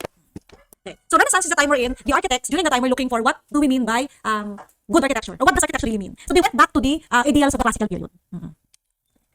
Number 174, the characteristic Renaissance wall, which have cut stones having strongly emphasized recessed joints and smooth or roughly textured block faces, is rusticated masonry. Alam nyo minsan, and I'm saying this because I've seen these questions a couple of times over and over. Akala nyo lang nakakatakot yung tanong. Kasi diba kanina nga may nagsabi na tinatry niyang sagutan yung history pero wala siyang masagot. Minsan it just looks hard, but if you read it thoroughly, ma-realize nyo alam nyo naman yung sagot. Takot lang kayo mag-try. So, the characteristic Renaissance wall is rusticated masonry. Ano ba yung rusticated masonry? Uso pa rin yan ngayon, di ba? Yung masonry na mukhang luma. It's just a style. Mas mahirap na siyang i-achieve daw ngayon, mas mahal siyang i-achieve ngayon. But the Renaissance wall uses rusticated masonry. 175, under the High Renaissance period, there was a phase wherein buildings were conceived in a non-Roman way. So, sabi ko kanina, pag Renaissance architecture, bumabalik siya sa Roman way of doing things. When you say Roman way of doing things, it means classical. Diba, remember, during the Renaissance period, binalikan nila yung mga texts na ginawa noong panahon ng classical period, particularly during the Roman period. So, when you say non-Roman way, meron daw panahon noong High Renaissance period na hindi nila ginaya yung Roman way. And that is the Mannerist period. Okay, 176. The favorite feature of palaces in Florence during the early Renaissance period is the columnar arcade. Favorite feature of palaces in Florence during the early Renaissance period, that is the columnar arcade. Important feature of palaces in Venice during the early Renaissance period. So during the early Renaissance period, ang important feature ng mga palaces are balconies. Kasi siguro meron sa inyo right now, nagkakakayo ba't alam ng kaklase niyo yung sagot mo? Sabihin niyo, hala, bakit ang galing ng kaklase ko? Hayaan niyo siyang maging magaling, guys. So, hayaan niyo lang siya. May pagkakataon tayong humabol at ma-inspire. Okay, so again, don't compare yourself or your learning with other people, but be inspired. Because of its location, Venetian Renaissance sculpture carvings have maritime allusions. Brunelleschi, one of the most famous sons of Florence, was defeated in the competition for the bronze doors of the Baptistery in Florence by, now this kwento naman, yung kwento about Brunelleschi and yung bronze doors ng Baptistery sa Florence, you will also see this again in your top questions. But what's good here is that you know that Brunelleschi has a rival, and that person is Lorenzo Ghiberti. Known as the architecture of the curved line, that is Baroque. So the architecture of the curved line is Baroque. Ayan. So I know the usual question is, bakit hindi Art Nouveau? Parang ma'am, architecture of the curved line din naman si Art Nouveau. Diba? But the answer here is Baroque, right? So I will have to clarify this one. Kasi tinatanong din to, what is the architecture of the curved line? Ang sagot ko nga Baroque, diba? Paglalaban ko nga. Sige, so bakit hindi Art Nouveau? Okay. So the most obvious reason, guys, is that this is a question on Gothic and Renaissance section. Okay? Yun yung gusto ko unang sagot, unang tanong, or unang paglilinaw. Kasi guys, natataranta kayo no, kapag na-stress kayo. Parang, oh my God, bakit, why? Para kayong yung smiling nataranta. Ganun. So again, the most obvious reason, guys, is because itong question na to, guys, ano section ng Renaissance and Gothic questions. Okay? But the better analysis is that Art Nouveau is organic lines. Hindi siya necessarily curved lines. Okay, so although nilinaw namin ito sa coaching, during the coaching class, sinasabi din namin na, ang tanong kasi guys, during the board exam, hindi siya one-liner. Okay, hindi siya one-liner, hindi siya ganito kasimple ang tanong. You wish, it's not. There is usually a situation, tapos you have a series of questions about that. So, pwede naman, architecture of the curved lines, si Art Nouveau, but on this context, okay? On this context, it's not. And Art Nouveau is more organic. We're going to talk about a little bit about Art Nouveau later on when we answer the questions on the 19th and 20th century, no? So, the architecture of the curved line is Baroque. Okay? So, ito yung inaano ko, ipupunto ko lang guys so that you would remember. So, Baroque architecture has curved lines, surfaces, and motion created through light that adds freedom to the structure. The curved lines dominate not just the facades but the floor plans as well. So, ang pinakamalaking kwento ko bakit namin pinaglalaban that the architecture of the curved line is Baroque is because during the time na puro perpendicular, puro geometric ang places and ang shapes. Here comes Baroque na naging curvaceous. Okay? So, Baroque period over plans replaced the rectangular schematic of the Renaissance. Okay, so yun, nililinaw ko lang kasi you might be confused eh. Lalo na kung aral-aral na kayo. Yun ang mahirap, maraming inaaral na dito, no? I'm sure yung iba sa inyo konti lang inaaral, chill lang kayo. Parang okay, no? Pero yung aral-aral, parang oh my God, I'm so confused. Ayan. So, hindi kayo masyadong mag-aral guys, kalma lang. Saktohan nyo lang. Alright? So, this is the reason why our answer in this question is the architecture of the curved line is Baroque. Ayan. Next, the largest palace in Italy, except the Vatican Rome, was designed by Brunelleschi. Okay. So, I hope nagsisigin sa inyo yung answer muna habang higop muna ako ng kape guys. Matamaan kayo doon sa aral na aral. Matamaan kayo doon sa walang masyadong inaral. Okay, 182. Considered as the constant residence of French rulers until its destruction in 1871, which together with the Louvre formed one of the most imposing palaces in Europe. So considered as one of the constant residents of the French ruler until its destruction in 1871, which together with the Louvre formed one of the most imposing palaces in Europe. So ito yung kinakwento ko kanina, no? Na there was a time sa board exam, interesado silang itanong yung mga bahay ng mga rulers ng different countries or different republics. So itong kakaiba dito sa building na to is that nawala na siya. Pag tingnan niyo yung plano ngayon nung place, hindi siya natayo or wala na siya doon, hindi siya existing. And that is Palais de Tuileries in Paris. Okay, so that's Palais de Tuileries in Paris. It used to be the residence of the French ruler until nasira siya noong 1871. Okay. So andito siya dati. I just gave you a little bit of visual no, para maging interesante sa inyo. Oo. Sana naman guys no, hindi kayo masyadong natataranta in the sense that you can still be inspired to study. Baka isipin nyo, gino-joke ko kayo, hindi natin siniseryoso. I just wanted you to have a light take on the exam. You know, in one of my classes, in one of my face-to-face classes, I tell my students, you have to expect the unexpected. The exam is already hard enough as it is. Tanggapin nyo na yan, hindi madaling exam. Kasi syempre, kaya hindi siya madali. Hindi dahil hindi lahat gusto nating pumasok sa pagiging arkitekto. You want to have a regulatory exam. Kaya nga siya, di ba, Philip, the PRC regulates professional. So, it won't be an easy thing, but you might as well enjoy it. So, masyadong mataranta. And for those of you who feel na the discussion is sort of light, it's because it's a refresher and I'm expecting you guys to at least have a background of this day. So, kalma lang, again. Yun naman palagi paulit-ulit ko sinasabi, no? Kalmahan nyo lang, guys. So, going back to the question, si Palais Tutulieris used to be on this area. Yan. So, wala na siya ngayon. It's a space na yan. Space there. It used to be here. Ayan. And you know, you have a lot of items and a lot of, I just choose yung mga parts na pwede ko i-discuss to make it more interesting. But there are some parts that we will just, of course, answer as it is. And in your top, again, sayang nga hindi agad-agad top yung kasunod ko, no? But some of these questions will also be asked in a different context sa top. So, I hope you get to connect that. And if you can connect that with the time that you are answering your top, I'll be so happy, guys. Kasi ibig sabihin, remembered yung context ng galing sa history. Okay, so 183 began in the mid-16th century and was not completed until the 19th century, thus exhibited a complete history of the progressive stages of French Renaissance art. This structure, together with the Tuileries, constituted one of the most imposing palaces in Europe and enclosed an area of over 45 hectares. Acres pala. May nagtanong kung, si Heyon, nagtanong siya, yung HOA top part ng refresher notes, na di na coverage now. Nalito ako sa tanong mo. But ang sinasabi ko lang guys, separate kasi yung refresher ng history and top. There are questions in top that are not the same with the history questions but you might be able to relate later. Kasi diba, yung questions kasi ng theory of architecture deals more on the theoretical aspects of the styles. So my hope is that after my refresher with you guys and after your discussions in your regular classes, makukonect nyo sa top para maalala nyo yung structure and maalala nyo yung konting history behind it so that you'll have an easier time answering in your top. But it's not really the same questions, of course.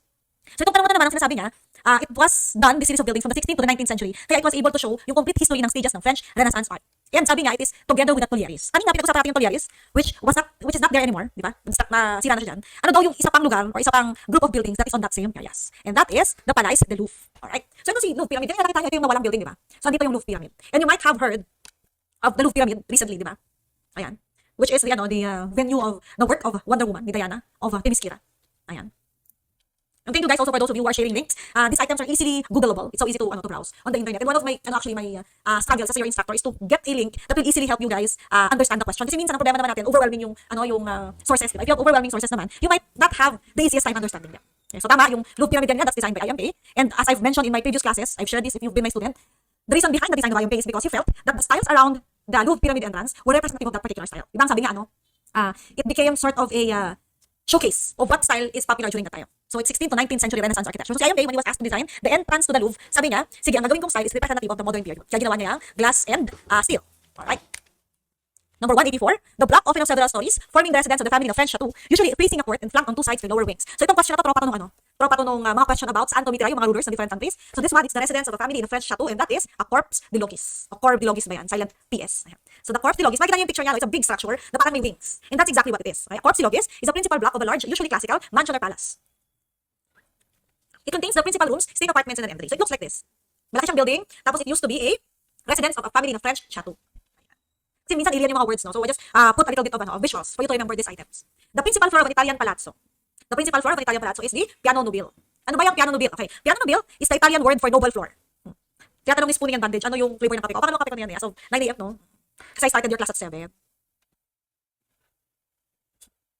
Matatapos natin siyang sagutin, MRM. Believe me, matatapos natin siyang sagutin. Okay, lang kayo. Kaya minsan you have to trust your instructors. We'll be able to finish this. Alma lang kayo. At there are just some questions I have to highlight so that you can have a better understanding of it. Alright?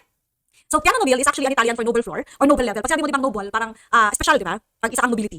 So, the piano nobile contains the main reception and bedrooms of the house. So, of course, you don't have to thank me kasi it's my job. Diba? Minsan kasi pag may ginagawa yung mga politiko natin, we're so thankful. Parang, excuse me, trabaho niyo yan. Kapag ba yung boss nyo may bibigyan ng trabaho sa inyo, kung saan kayo ay binabayaran, nag-thank you ba sila? Hindi, kasi bayad kayo eh. Kasi kakalmahan ko na pala. Kasalanan ng kapito. So again, piano nobile is the noble level. It's the principal floor of the Italian palazzo. So an Italian palazzo is a large imposing building such as a museum or a place of residence. Homes of the most powerful families during the Renaissance and into later centuries are called Italian palazzos sometimes. Okay, so one of the most popular Italian palazzo is the Palazzo Vecchio, which is translated to Old Palace. Hindi, kalma ako. Anong violence? Kalma ako, di ba? Kalma ako itong kanina to, guys. Actually, I'm pretty much excited kasi after you guys, when we end at 11, I'm going to another class. Yeah. Mukhang mag-swap kami ni Jeboy. Si Jeboy yata nandun ngayon. So again, an Italian palazzo is a large imposing building and it's the home of the most powerful families during the Renaissance and into the later centuries. One of the most popular Italian palazzos is the Palazzo Vecchio, which is translated as an old palace. Alright? Sige. So ano yung pinaka-importanting floor daw or the principal floor, we call it a piano nobile. Okay, ganun lang yung ganun yung mga connection ng mga bagay-bagay. Yeah. So for those of you who are having a hard time catching up, I hope you get to review this when on your second viewing. Hello. So mga second viewing dyan. Para pinapalagay ito ng recording. Actually, most of ako So I hope you're enjoying your second viewing and you get to understand better yung terms na pinag-uusapan natin. 186. The internal court surrounded by an arcade in an Italian palace is this one, which is your cortile. A treatment of a facade which stops at the angles. We call this a applique facade. a form of decoration in colored plaster. We call it a sgraffito. Now, si sgraffito, you might see na mukha siyang simple on this picture, no? Sgraffito is an Italian word for scratch. In visual arts, it is a technique used in painting, pottery, and glass, which consists of putting down a preliminary surface, covering it with another, and then scratching the superficial layer in such a way that the pattern or shape that emerges is of the lower color. So, ano yung ibig kong sabihin? Kinunta ka ni ma'am, ano bang point niyan? Okay. I don't know if you're familiar with crayon etching in elementary. Crayon etching in elementary, no? Sa crayon etching, it's an art procedure that we do in glass. Yung meron kayong color sa ilalim ng papel, tapos tinatapan niyo siya ng black, tapos i-etch niyo siya, so lalabas yung kulay sa ilalim. Parang ganun yung sgraffito, guys. So, hindi siya tipong plastered na in-scratch mo, tapos nagkulay ka over. The color is actually behind. Okay, so yun yung ibig sabihin ng sgraffito. Okay, kaya ko siya highlight. Kasi baka isipin nyo, the technique is simply, okay, mag-i-etch ako sa plastered wall, tapos kukulayan ko after. It's not. You actually have a color behind it. And you scratch it, so that superficial, you scratch the superficial layer so that the pattern or shape behind it will emerge. Okay, so tama yan, crayon etching. So it is a form of decoration in colored plaster. And that is sgraffito. Nako, nababother kayo dun sa Holy Mountain. Tapusin ko muna yung scope ko, guys. Tapusin ko muna. Sige. And I'm seeing question and answers, and I hope I'm able to answer some of them as we go through. 189, it means silversmith-like. The richly decorative style of the Spanish Renaissance in the 16th and its early phases is also referred to as Isabelline architecture, plateresque. Ano daw yun? Okay, 190. The Escorial was begun by Juan de Bautista and finished by Juan de Herrera. You know, one of my, may belief in life. May belief in life. Oh. Isa sa mga paniniwala ko na pag ganyang question, it's usual for us guys to be confused, no, when different questions or answers were given by different instructors. That is why, highlight ko yung the architecture of the curved line. Of course, for you, that you listen to me, I was able probably to convince you that it is Baroque. But if you see that question in other contexts and in other review centers, the answer might have been Art Nouveau. That is why I was trying to qualify bakit yun yung sinagot ko and discuss with you. Now, there will be questions, of course, that will have variations on other instructors, hopefully not within JPT, no, because we actually cross-check our answers against each other. But don't panic, okay? It's one question. And as we go through the refresher until the coaching, guys, I would encourage you guys to ask it to us. Okay, so para malinawan kayo. But for now, don't focus on one question. Let's go through the questions together, and then hopefully we can shed more light as we go along. Okay, so balikan natin si Escorial. Ayan. So this is Escorial. And tama si Duki, sabi niya it's the largest Renaissance building in the world. It's easy kasi to bypass this question. Sakala natin, no? Di ba, when we answer this, parang ganun na lang siya. So the El Escorial, or the royal site of San Lorenzo de El Escorial, or Monasterio del Escorial, is one of the Spanish royal sites and functions as a monastery, basilica, royal palace, pantheon, library, museum, university, school, and hospital. Dami niyang kinaril, no? Parang sinana all na niya. So the Escorial can be found in Madrid, Spain, and it is a UNESCO World Heritage Site in 1984. Yung mga questions naman sa akin, hindi ako prepared, parang pang first part. But the good news is actually, I also teach that first part before. Okay, so I'll try and answer that for you guys. And you've been seeing my email, popping out every now and then, but I can also leave my email. I think some of you guys, if you've been my student in previous classes, already get to send me an email, no, to answer questions. But if you haven't, I am actually encouraging students to ask me questions. And I actually respond naman, more or less. Kasi pag kulang yung time, no, to answer your questions. Especially since, hindi naman siya pa yung topic ko supposedly this morning. But I'd be so happy to help out, guys. Hindi ba sabihin, kaya lang tinatanong ninyo, nadalian na kayo sa tinuturo ko? Parang wala na akong challenge, guys. Yung bang ibig sabihin yan, guys? Kaya ba, ang tinatanong nila, hindi na yung scope ko. Ibig sabihin mo, ang simple naman ang tinuturo mo, ayoko na yan. Okay. Perhaps the most striking feature of Elisabetan Mansion, this ran the whole length of the upper floor and connected the wings in either side of that central hall. And that is the Long Gallery. Okay. Sabi ni Telamones, nalilito siya sa ibang styles like Elisabetan. You know, when I was a student, I was also very much confused ng mga styles. And the way that he was able to figure it out, okay, kanina medyo na-mention ko yung Tudor style, no? Okay. Yung mga Tudors, sila yung royal family nung time ng Gothic period sa English era, diba? They were the ones na nagyan. So, and then the styles were named after them. No, Elisabetan, na kinakatakutan nyo, and this is one of, parang itong picture na ito, nakakatakot, no? But the Elisabetan period, it's simply a period na British Renaissance. Okay, alam nyo kasi yung Italian Renaissance kasi it's very gagasgas na sa history, diba? Gagasgas na sa history yung Italian Renaissance. The Elisabetan period, it's simply British Renaissance. And what's interesting about this is that sobrang tagal nakapunta ng Renaissance sa Britain. Nag-delay siya makarating sa Britain, okay? So, pwede mo nang i-picture in your minds right now. Sorry. Pwede mo nang i-picture in your minds right now that the Elisabetan period, the Jacobean period, these are Renaissance period during the British Empire, okay? Ayan. So, yung mga nakakaalala sa akin, guys. Okay, so again, huwag mag-panic ha. Kaya lang kayo natakot sa terms na Elizabethan, Jacobean, Tudor, it's because these terms are new to you. Hindi lang siya napakilala sa inyo in the context na dapat nakilala niyo siya. Masyado lang sikat ng Italian Renaissance. But the Elizabethan Renaissance, the Elizabethan, Victorian, Georgian, these are Renaissance periods. Okay, so kalma lang muna. For now, let's focus on the Long Gallery, which is the question. Okay. So perhaps the most striking feature of the Elizabethan mansion is the Long Gallery. And one of the things na dapat yung tandaan about the Long Gallery is that the Long Gallery is actually looking like a corridor. Okay, di ba kaya siya Long Gallery? Mukha siya matama Queen Anne style, sabi ni Anne. Isa kaya. So the Long Gallery actually has an appearance of a spacious corridor, but it was designed as a room to be used in its own right, not as a means of passing from one room to another. So ano ulit ang sinasabi? Mukha lang siyang corridor ito. Di ba mukha siyang corridor kung saan nakareding manakot ang mga white lady. But in reality, it was designed to be a room in its own right. When you say a room in its own right, ibig sabihin, may purpose yung Long Gallery. Kaya na siya hindi tinawag na corridor. Kaya siya tinawag na Long Gallery. This is where, if you notice, di ba, it can actually function as a gathering place for that family. Sometimes you have exhibits, sometimes you have gala nights. Gala nights, hindi naman. Ayan. Okay, so yan. So si Long Gallery, bakit siya tinanong? It's important to remember na hindi siya spacious corridor. Hindi siya basta hallway lang. It was designed in its own right as a room. Ayan. 192. The eclectic style of domestic architecture of the 1870s and 1880s in England and the USA, and actually based on country house and cottage Elizabethan architecture, which was characterized by a blending of Tudor Gothic, English Renaissance, and colonial elements in the USA. Ayan na. So di ba nakakatakot yung pag nakita niyo yung mga terms na Elizabethan, Tudor Gothic, English Renaissance, colonial elements. Okay. So pag sinabi mo eclectic style, di ba parang kakaiba? If it's eclectic, kakaiba siya, di ba? So ang tinatanong lang dito, ano tong eclectic style ng domestic architecture ng 1870s, 1880s in England and USA? So ano ba yung eclectic style? It's a blending of many kinds of style. And the answer here is Queen Anne style. Now for me, it's easy to remember Queen Anne style kasi si Queen Anne style, siya yung domestic style na asymmetrical and iba-iba yung itsura niya. Okay? Kaya siya Queen Anne style, okay? Actually si Queen Anne, he didn't rule until at least 100 years later. Pero di ba yung mga styles pinapangalan niya sa royalty kasi syempre mga hali reyna to, di ba? So one of the characteristic of Queen Anne style, gusto ko yung American Horror Story season 1. Okay. There's actually a qualifier kung bakit mukhang horror siya for us, no? Architecture kasi, one of the things that we should remember about architecture is that may factor ng maintenance. Di ba may mga bagay na maganda lang pagbago? Di ba? Pagbago yung isang bagay talagang maganda yan. No matter how simple it is. Bago siya, maganda siya. Now, the thing with Queen Anne's style and all the other eclectic styles is that they did not age well. Okay, when you say they did not age well, hindi siya maintenance friendly. Kaya siya nagmukhang haunted house. Kasi ang idea natin with haunted house, di ba, parang meron naman mga building na vintage pero hindi naman nakakatakot, di ba? Kasi they were maintained properly. So sabi nga niya, I see a good, ni I.M. Payne, late Victorian is Queen Anne style. So it's also under the Victorian period, no? But the thing is, again, the reason why they look horror to us or haunted to us is because they were not maintained properly. Bakit hindi sila maintained properly? They were not maintained properly kasi yung mga design elements niya are not easy to maintain. And sabi nga ito, it celebrates success. When you say celebrate success, it's very much opposed to, it's very much opposed to modernism, no? That's very simple lines, very simple shapes. Itong si Queen Anne, yung style niya, parang sobra, parang OA. And when something is OA, di ba, hindi mo na siya na-maintain properly. Okay, so yun yung reason kung bakit OA yung dating ng building at kung bakit hindi siya maintenance friendly. Kaya siya mukhang haunted. It was not really maintained properly. Mukha siyang napabayaan. Kasi I would like to clarify that between vintage na maayos na ayos kumpara sa Queen Anne style and Victorian style na nakakatakot. Okay. The principal decoration for walls and ceilings of Renaissance palaces as well as churches, that is, fresco painting. Daming bubong sabi ni Aki yung Queen Anne style because it's very asymmetrical nga and it celebrates excess. Parang isipin nyo siya, wag nang ma-offend sa mga OFW natin. Di ba minsan we have people who went abroad and then when they go home, chop suey yung bahay nila kasi they use a little bit of everything ng design. Parang ganun si Queen Anne. Okay? Marami siyang elements sa pinagsama-sama. Mukha na siya tuloy chop suey. The more horror it looks like, the cheaper it is. Ayan, sabi ni Potel. Renaissance ornament is generally founded on pagan subjects and this is classical mythology, hindi methodology. Okay, this is mythology. When you say classical mythology, yung mga urban legends, di ba? And you would be surprised na sa Renaissance ornaments, kahit supposedly religious siya, the inspiration are pagan and classical subjects. 195. Forerunner of the Gothic in France. Forerunner. Okay. When you say forerunner, ibig sabihin siya yung promotor mo, siya yung unang gumawa or hindi pa sikat or wala pa yung style, ginagawa na niya. So, ay alam ko medyo naantong na kayo guys, tapos hindi ko pala yung mga tao. So, let's play a little game. Ayan. I'll give you a little clue. Sana makatulong yung clue. Kailan nyo ba itong a clue? Si ano to si Blue's Clues. Ano yung kanta ni Blue's Clues? I forgot na. But anyway, there's a little clue here. Ayan. So, again, the forerunner is, means, hindi inspiration, siya yung unang gumawa. Or promotor, di ba? When you say you're the forerunner. So, a clue. Sana makatulong yung clue guys. Ayan, siya yan. Natuwa din ako sa ginawa ko. Naantok na kayo. Na-feel ko din yan eh. Pero konti na lang guys. So, that's the clue and that is actually Villar de Honeycourt. In some books, it's Honeycourt. We just got a letter. Ayun pala yan, We just got a letter. Ayan. Appropriate yan, ni Blue's Clues. Pag nakita niya, din sabihin, may clue, a clue. Ayan. So that's the person, that's Villar de Honeycourt. In some books, it's actually Villar de Honcourt. Bakit siya importante? Di ba sabi natin, the first Gothic church was the Church of St. Denis, di ba? But prior to that, itong si Villar de Honeycourt, meron siyang sketchbook, meron siyang journal. Meron siyang series, meron siyang main unearthed na document niya, na puro drawing niya. And apparently, yung drawings niya were actually a documentation of what was happening in Gothic France during the time. Okay? Kaya si Villar de Honeycourt, ang sinasabing, forerunner of Gothic in France. Alright. 196, the forerunner of Gothic in Italy. How about in Italy? Ayan. So, sige, bigyan ulit ng clue. Alam, makatulong. Sige.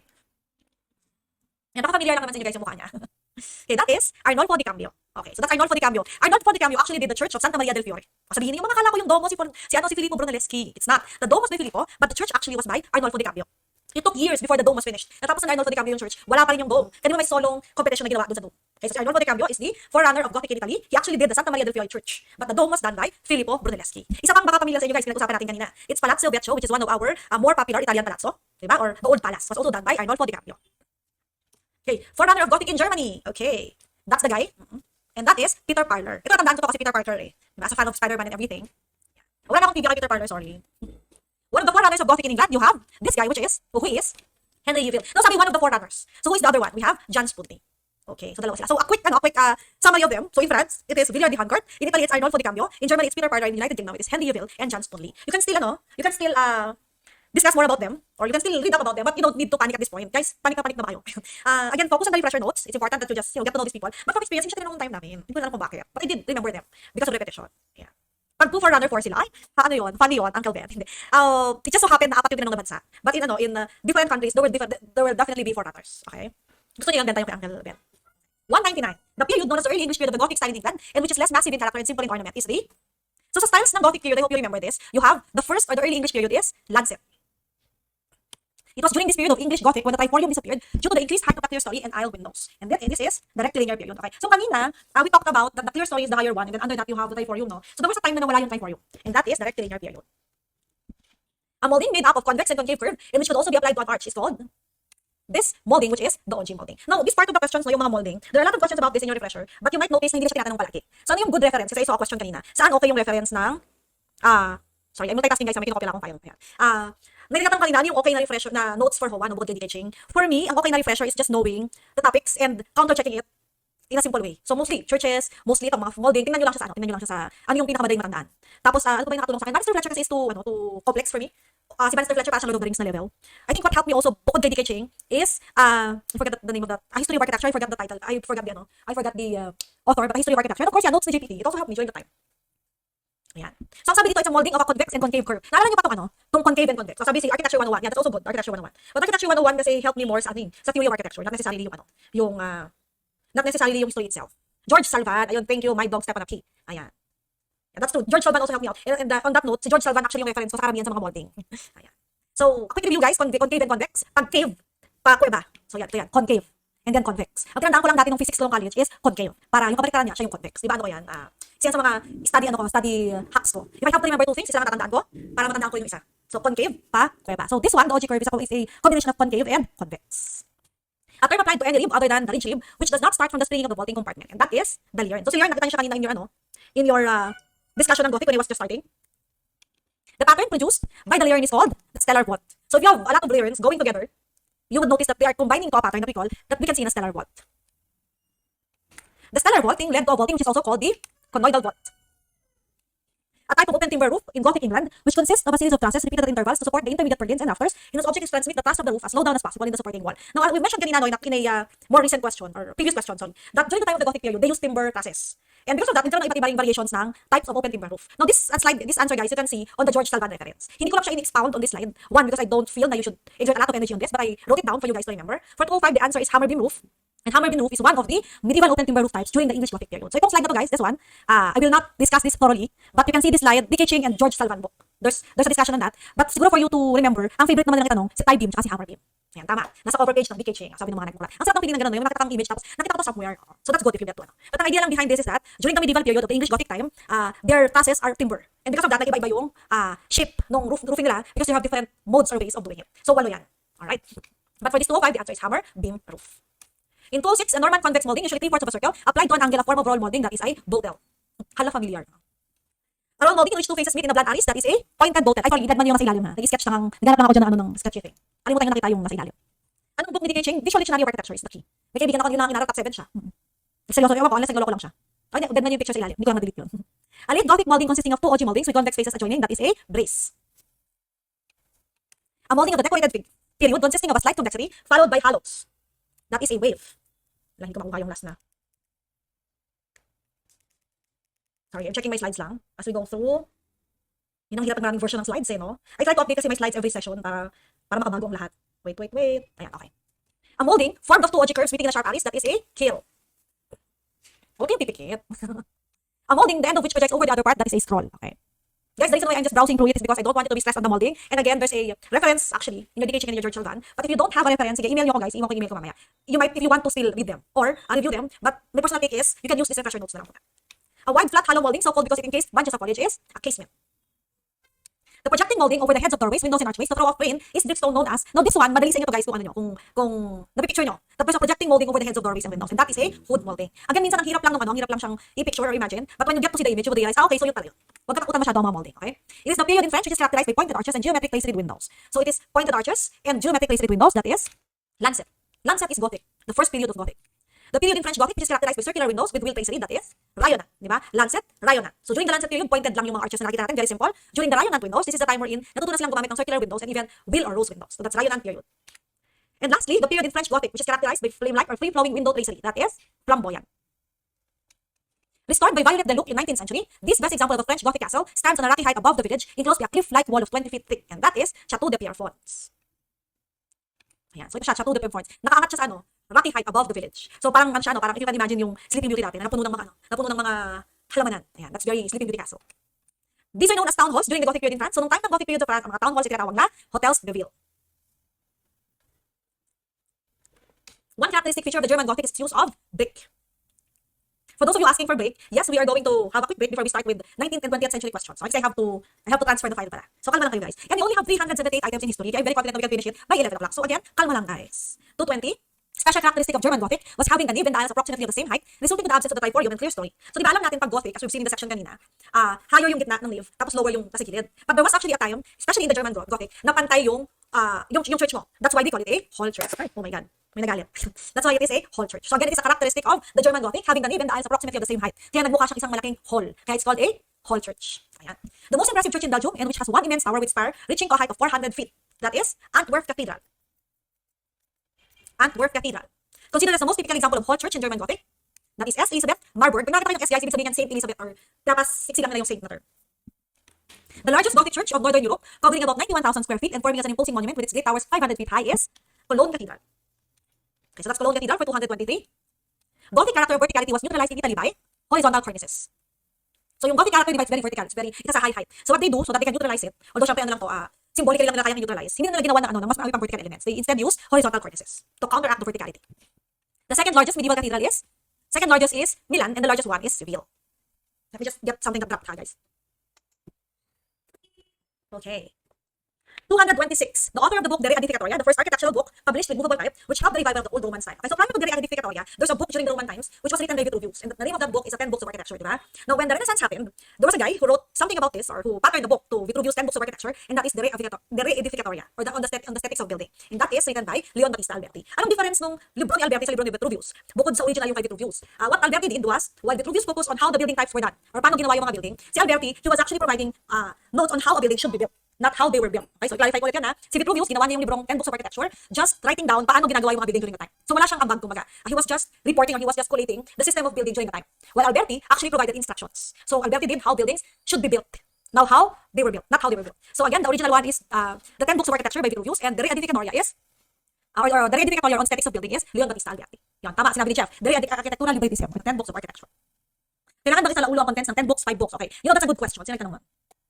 Sabi ni, I have to take a pause on that question. Sabi ni Tilamones, kailangan bang sa uluhin? Ako hindi ko siya memorize, guys. Naging architect naman ako. Hindi ko siya memorize, but I did read and browse through them. Binasa ko lang. Pag medyo inaantok ako, sige, okay lang naman. Ayaw ko lang i-pressure yung sarili ko. But I was able to browse through it and read through it. Kasi I'm interested to know. Tapos when I was reading it, I realized na tama naman. Parang, ano yung nagbabasa kayo ng lumang libro? Tapos nakaraan na yun, ang dami nang nangyari. Isipin nyo, oo nga, huli na ang lahat, wala ka na magagawa. O tama to, ang brilliant mo. But no, I did not memorize. And they were not as during our time, but it actually helped me be an architect that I am right now. Inspiring. So Tilamones, you don't have to memorize, honestly. 227. He was Rome's first outstanding architect of the Renaissance and made the first designs to the St. Peter's Basilica in Rome. And that is Donato Bramante. So in your top review, in refresher, you will be talking more about Donato Bramante's contribution to the St. Peter's Basilica. And as a start, it is that he was the first architect. He won the competition in 1506 in the design of St. Peter's Basilica. One of the world's greatest painter and architect of distinction. He designed the Palazzo Pandolfini in Florence. And that architect and painter is Raffaele Santi. Ayan. Sila Raffaele Santi, no, bata pa lang, maanggulo na. Ayan. He also did the Palazzo Pandolfini. So from the term itself, no, Palazzo, it means an Italian palace. He also did the Santa Maria del Popolo, which is also featured in one of the books of Dan Brown, no? Santa Maria del Popolo. One of those commissioned in the design of St. Peter's Basilica, Rome, and the author of the 5 orders of architecture. The design of the Jesuit Church, Rome, considered as a prototype of later Jesuit churches. So he's one of the designers of St. Peter's Basilica and the author of 5 orders of architecture. That is Giacomo Marozzi da Vignola. Long lived and world-famous Florentine sculptor and painter of the vaulted ceiling of the Sistine Chapel and designer of the famous dome of St. Peter's Basilica. That is Michelangelo. So again guys, sana by the time na mag-tap kayo, mag-refresher na kayo ng tap, all the notes and all the kwento that I'm sharing with you guys will make sense better. Sana ma-connect nyo siya. Diyan naman tayo magaling na mag-connect ng mga bagay-bagay. The first plan of the St. Peter's Basilica made by Bramante was in a Greek cross. When you say Greek cross again, it means all arms are equal. And the reason why a Greek cross yung ginawa ni Bramante as the first architect was because he was trying to emulate and to follow the design of a Greek and Roman temple na very symmetrical and equal arms. Yeah, he started with the Greek cross. The first Latin cross plan to the St. Peter's Basilica Rome was made by Raffaele Santi. The final plan of the St. Peter's Basilica Rome in the form of a Latin cross and who made the gigantic facade was Carlo Maderna. Okay. Sige, sagutin ko lang isang nakakaiyak na tanong. Marami bang lalabas sa picture ng churches? Actually, mahirap i-qualify yung madami, no? Pero, sa time namin, may dalawang lumabas. So, parang sort of constant, yung may lumalabas na facade ng church, ina-identify yung style, or nagkukwento about, or nagtatanong ng konti about their history. But siguro, kaysa matakot kayo again, parang, i-prepare niyo yung sarili niyo considering the refresher. And for me, sobrang nakatulong yung refresher notes. Kasi nakalista doon yung mga simbahan. And if in-review niyo na yung mga simbahan na yun, by the time na itanong siya, mapili man ang alin man sa kanila, makakatakot kayo. And hindi niyo man na-memorize lahat ng simbahan. Doon sa choices, may matatanggal na kayo. Kasi sabi ni Amon sa previous daw 5 photos. So it's not really worth it, I think, to scare yourself, but rather, be familiar with these churches. Kasi hindi niyo man maaral yung matatanong na church. If meron kayong ilang church na alam, mabawasan na siya doon sa choices. Okay? Tinatanong mukha ng architects, kadalasan hindi naman. We are not really architect-centric in terms of the mukha, maybe in the name of the architect, but hindi naman mukha.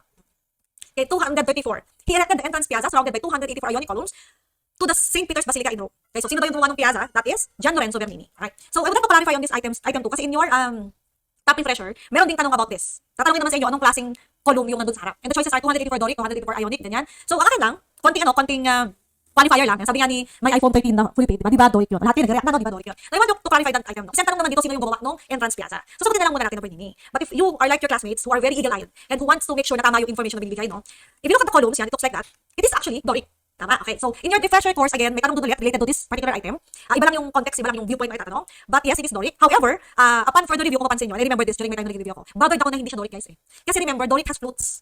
Diba? Doric has flutes, eh. And this is smooth shaft. O, tama, okay. Si Tuscan, mga nakipaglaban na Tuscan yan. Okay. So, the thing is, if you look at the website of the Vatican, and I just don't know if pinatang nila recently, the last time I checked the website of the Vatican, it was actually written there na 284 Doric columns. So, ang sakit sa puso, guys. Kasi parang, Pope, ano ba yan? Fact check tayo, konti, Pope. Ayan. Okay, but the thing is, it's 284, and by definition, I also believe it's Tuscan. However, ang tinatanong dito is, sino yung naggawa ng piyasa? So, the answer is Bernini. Okay, so, sa choices lang, according to those who have took the exam before, it was really Doric daw sa sagot. Doon sa choices, wala daw Tuscan. So, tinanong niyo ako paano pag may Tuscan sa choices. Alam niyo, hindi ko yun talaga alam. Kasi syempre, I know it by definition and by ano. Ang joke ko nga dyan, baka naman dati may flutes, kakalinis lang ng maintenance, naging smooth shaft. Okay. Pero yung totoo yun, the last time I checked the website of the Vatican, it was actually written there, it's 284 Doric columns. Ayan. So, hindi natin alam kung anong gagawin natin sa buhay. Diba? Paano lang kasi busy lang ako guys, I just have a lot of schedule ahead of me. Pero siguro pag may time na ako, siguro board exam din yun guys. Punta lang ako ng Vatican, usap lang kami po. Sabi ko po, tuturuan yata ng types of column classification para maayos mo yung ano. Ayan. Pero imagine ko lang kayo. Now, yung bakit nasa refresher ayon I think there might have been the questions are given by students, okay? The questions are given by students. After your board exam, you know, these students who wants the next generation to pass, binibigay nila sa atin yung previous question. So baka naman yung estudyante nagkamali na isulat yung anong type of columns, okay? Uy, buti pa si MRM nakapunta na. Someday I will be. Tapos pag nakapunta ako dyan, sama ko talaga sa refresher ko yan. Or sa slides to. So ano, kalma na dun sa ano ha? Kalma na dun sa Doric Ionic na yan, guys. It's 284 columns. The facade, that facade was, hindi facade. Those area with the columnation and everything was done by Bernini and the piazza. Okay. Alright, so kalma lang guys. Sabi nga sa klase nyo, 1 point lang yan. But you know, sometimes 1 point is all that it takes for you to cut the boards, no? What's more important for me is that you understand. You understand na kailangan may mag-usap ni Pope para maliwanagin ang lahat. Yan. Okay. The famous Scala di Spagna was designed by, okay, so actually it was designed by Alessandro Specchi, but it was finished by Francisco di Sanctis. So I don't know kung ano yung point of view ng question, no, but yeah, it was designed by Alessandro Specchi. It was finished by Francisco di Sanctis. No, ano ba yung Scala di Spagna? It is the Spanish steps. Okay, so grabe no design ng steps. Ayan. Scala di Spagna. Piazza di Spagna o Spanish steps. Okay, so again, it was designed by Alessandro Specchi, but if you look at who finished it, it was actually Francisco di Sanctis. And for me, very important yung sino yung nagtapos kasi minsan, di ba, minsan, kahit ikaw yung nag-designer, ikaw yung primarily nagawa ng concept, during the implementation kasi ang dami mo pang matututunan eh. Ang dami mo pang i-moves, diba? Alam niyo yan from experience. It was actually finished by Francisco di Sanctis. So si Francisco di Sanctis most probably, ano siya, marami pa siyang sinolve na problema after actual. Ayan. Kaya ako, again, fan ako nung sino yung nakakatapos ng project, hindi yung sino yung nag-start. Alright, so ito yung Scala di Spagna. Na-imagine niyo ba ang sarili niyo mag-Instagrammable photo chat? 236, he began the famous Fontana di Trevi, which was later finished by Panini, that is Nicola Salvi. 237, first famous Mason and wrote the Quattro Libri dell'Architettura or 4 books of architecture, that is Andrea Palladio. In France, a more delicate and intimate version of Baroque was developed, but it was more of a style of decoration rather than a style of architecture, and that is Rococo. So, in the scale of things, diba you have Renaissance and then Baroque and then Rococo. Si Rococo actually hindi siya masyadong classified as an architectural style kasi more on interior design siya. It's easy to remember Rococo kasi si Rococo talagang makikita mo very ornate decoration na hindi na architecture. Okay, so ang Rococo ang tawag ko siya na nag-review ako yung theme mayaman, yung mukhang yamanin yung style kasi it's gold and white. Ayan, that's Rococo. That's very Rococo. This church designed by Alberti was of special significance as a prototype of many later Renaissance churches. So si Alberti daw yung designer ng church at naging prototype ng maraming Renaissance churches. That is Saint Andrea Mantua. Or the Church of Saint Andrea in Mantua. The Vignola built one of the most magnificent in all Renaissance palaces, recalling Hadrian's Mausoleum in mass and outline, while the circular internal court suggests the Colosseum in Rome, and that is Palazzo Farnese in Rome. Considered as Michelangelo's most successful civic work, that is the one in Capitol Rome. May naka-one take ba dito sa refresher ng HOA? Ako, inspired ko lang din kayo ha. Nung nag-review ako ng HOA sa refresher, nakatulog ako. Ay, may gata inamin yun. And it was face-to-face, no? Ang review namin ng refresher sa SM Manila rin kami noon eh. So, nakatulog ako. And guys, again, naging architect ako eh. So, kanya may nakita akong notes, no, during the chat, your chat, na mabilis lang tumaas. Na pagdating sa araw ng board exam, guys, it really boiled down on your discarte on how you are going to approach the question and answer the question. So, hindi kayo napatakot kasi lahat naman kayo binigyan ng pantay-pantay na time to review. Of course, iba sa inyo had more time to review. But there are also others na nakapag-review lang maybe ngayon or maybe a couple of days before. So, again, don't compare yourself with other people, but be inspired that there are people who actually passed the boards and who had the same situation as you. So, okay lang yun. The English Renaissance was influenced by Palladio, or Andrea Palladio. The French Renaissance was influenced by Vignola. Nakakatulong yung group, tama rin yan. Okay, so, one of you saying, nakapasa ka one take pero sa group, no? Because if you don't know something or if you have troubles understanding something, it also helps if you follow a friend. Lalo na kapag yung mga friends ninyo, bibo, yung mga tipong gusto ipamukha sa inyo na wala kayo alam, gagalingan din ako explain. Sabihin na sa'yo, alam mo ba, ganito yun eh. So, use your friends also. Your friends will be more than happy to make you feel like mas marami silang alam sa inyo. 244. The most typical French chateau of the early transitional period of Renaissance is Chateau de Berry. Ano yun based from experience, I have a friend during the board exam time na sobrang galing sa history. That whenever I would ask questions, he makes it a point, may pa-feel sa akin ang bubo ko sa history. O ngayon, ako yung nagtuturo ng history, hindi siya. Kasi the way I remember the story is not the same as how he remembered it. For me, history kasi is like a way of life. Ayan. O medyo user-friendly, no? Pero okay lang yan. 245, its famous staircase, founded on medieval corkscrew stair, similar to a spiral shell and which was said to be done by Leonardo da Vinci, is the Chateau de Blois. Blois. Ayan. So this is that stairs, according to legends, this was designed by Leonardo da Vinci. Ayan. Chateau de Blois. Hindi naman user-friendly. O di ba in a way, nakakatulong kayo sa kaibigan natin gusto magyamang? Okay lang yun, let them be. 246, designed by Louis XIV by Levau, this royal residence is typical of the period to which it belongs, both in the magnitude of its layout and in the innermost expenditure in money and labor which it involved, and that is Palais de Versailles. Ayan. The lavishly ornamented Spanish Baroque style of the early 18th century, characterized by a reaction from the correct and frigid formalism. So, nung time na yan, syempre nauso yung formalism. When you say frigid formalism, it means sobrang formal. So, nagkaroon ng, kung may sobrang formal, alam niyo naman ng taong bayan, palagi may kontrapelo. So, they created this style which is lavishly ornamented, and that is Churrigueresque. So, pag tingnan mo yung building, no, it's not frigid, it's not formal. One of the finest examples of the Spanish Renaissance, this is a square mass of building about 200 feet each way, enclosing a majestic open circular patio, and that is the Palace of Charles V. This is the Palace of Charles V. It looks complicated, but actually it looks simple na nga as compared to the other structures. But mapapansin nyo, modular siya in terms of repetitive yung elements niya. That's the Palace of Charles V. One of the grandest Renaissance cathedrals and contains the tombs of Ferdinand and Isabella and other kings and queens of Spain. That is Granada Cathedral. Okay, so tandaan ko ito nag-review ako guys kasi Isabel Granada. I don't know if kilala nyo pa yung yung Isabel Granada. Sasagutin ko na yung tanong ng isa sa inyo. Nakailang kape kayo sa isang araw. Bakit grabe ba yung energy ko? Iba sabi 8 glasses of water a day. Convert nyo sa kape sa akin. Normal ko yun. Elizabethan architecture was secular rather than ecclesiastical in its nature, and its most popular contribution is the Elizabethan mansion. Okay. So, again, na yung secular rather than ecclesiastical. Sa Elizabethan architecture, medyo napag-usapan natin siya kanina. They were named after the royalties and they were simply the Renaissance period of Britain na nahuli lang ang dating sa kanila mula nung nangyari ko sa Italy. And ang kanilang naging focus ay mapapansin nyo hindi churches but mga bahay and domestic. The part of the Elizabethan mansion which is located in a central position and connecting the various parts of the mansion is the Great Hall. That part of the Elizabethan mansion which forms a dignified approach to the rooms above is the Grand Staircase. Considered as Wren's masterpiece and the greatest English Renaissance building is St. Paul's Cathedral. Okay, so that's the St. Paul's Cathedral by Christopher Wren. The most monumental mansion in England designed by Sir John Vanmore. It was given by the nation of the first Duke of Marlborough, that is Blenheim Palace. I thank you for those of you who are writing down the questions as we go. Okay, actually guys, that's the last question before we take a very, very quick break. Just give me 5 minutes since I wasn't able to transfer the second set. Okay, so sabi masama daw ang kape, sabi ng doktor. O sige, mamaya tayo mag-usap tungkol sa kape na yan. But again guys, let's have a quick 5-minute break as we go to the last items to go. We only have until 378 items, so kalma lang guys. We will be able to finish on time and I will be able to give you some more trivia and some more hacks as we do that for the exam. Okay, so let's have a quick 5-minute break. No, not 10:30. Just give me 5 minutes. So for those of you who have missed the items, please do share on the chat box those items that was missed. I just have to transfer some files so that we can do the other half of the review. I'll see you in a while guys. Very, very quick lang. At first I was afraid, I was petrified, kept thinking I could never live without you by my side. But then I spent so many nights thinking how you did me wrong, and I grew strong. And I learned how to get along, and so you're back from that space. I just walked in and found you here with that sad look upon your face. I should have changed that stupid luck, I should have made you leave your key. If I'd have known for just 1 second, you'd be back in front of me, going down for. Why not the door? Just turn around now, cause you're not welcome anymore. Was you the one who tried to hurt me with goodbye? Did you think I could remove? Did you think I laid down and die on my head? I will survive. Oh, I promise I know how to love, I know I stay alive. I got all my life to live and I got all my love to give. I will survive. I will survive. Hey.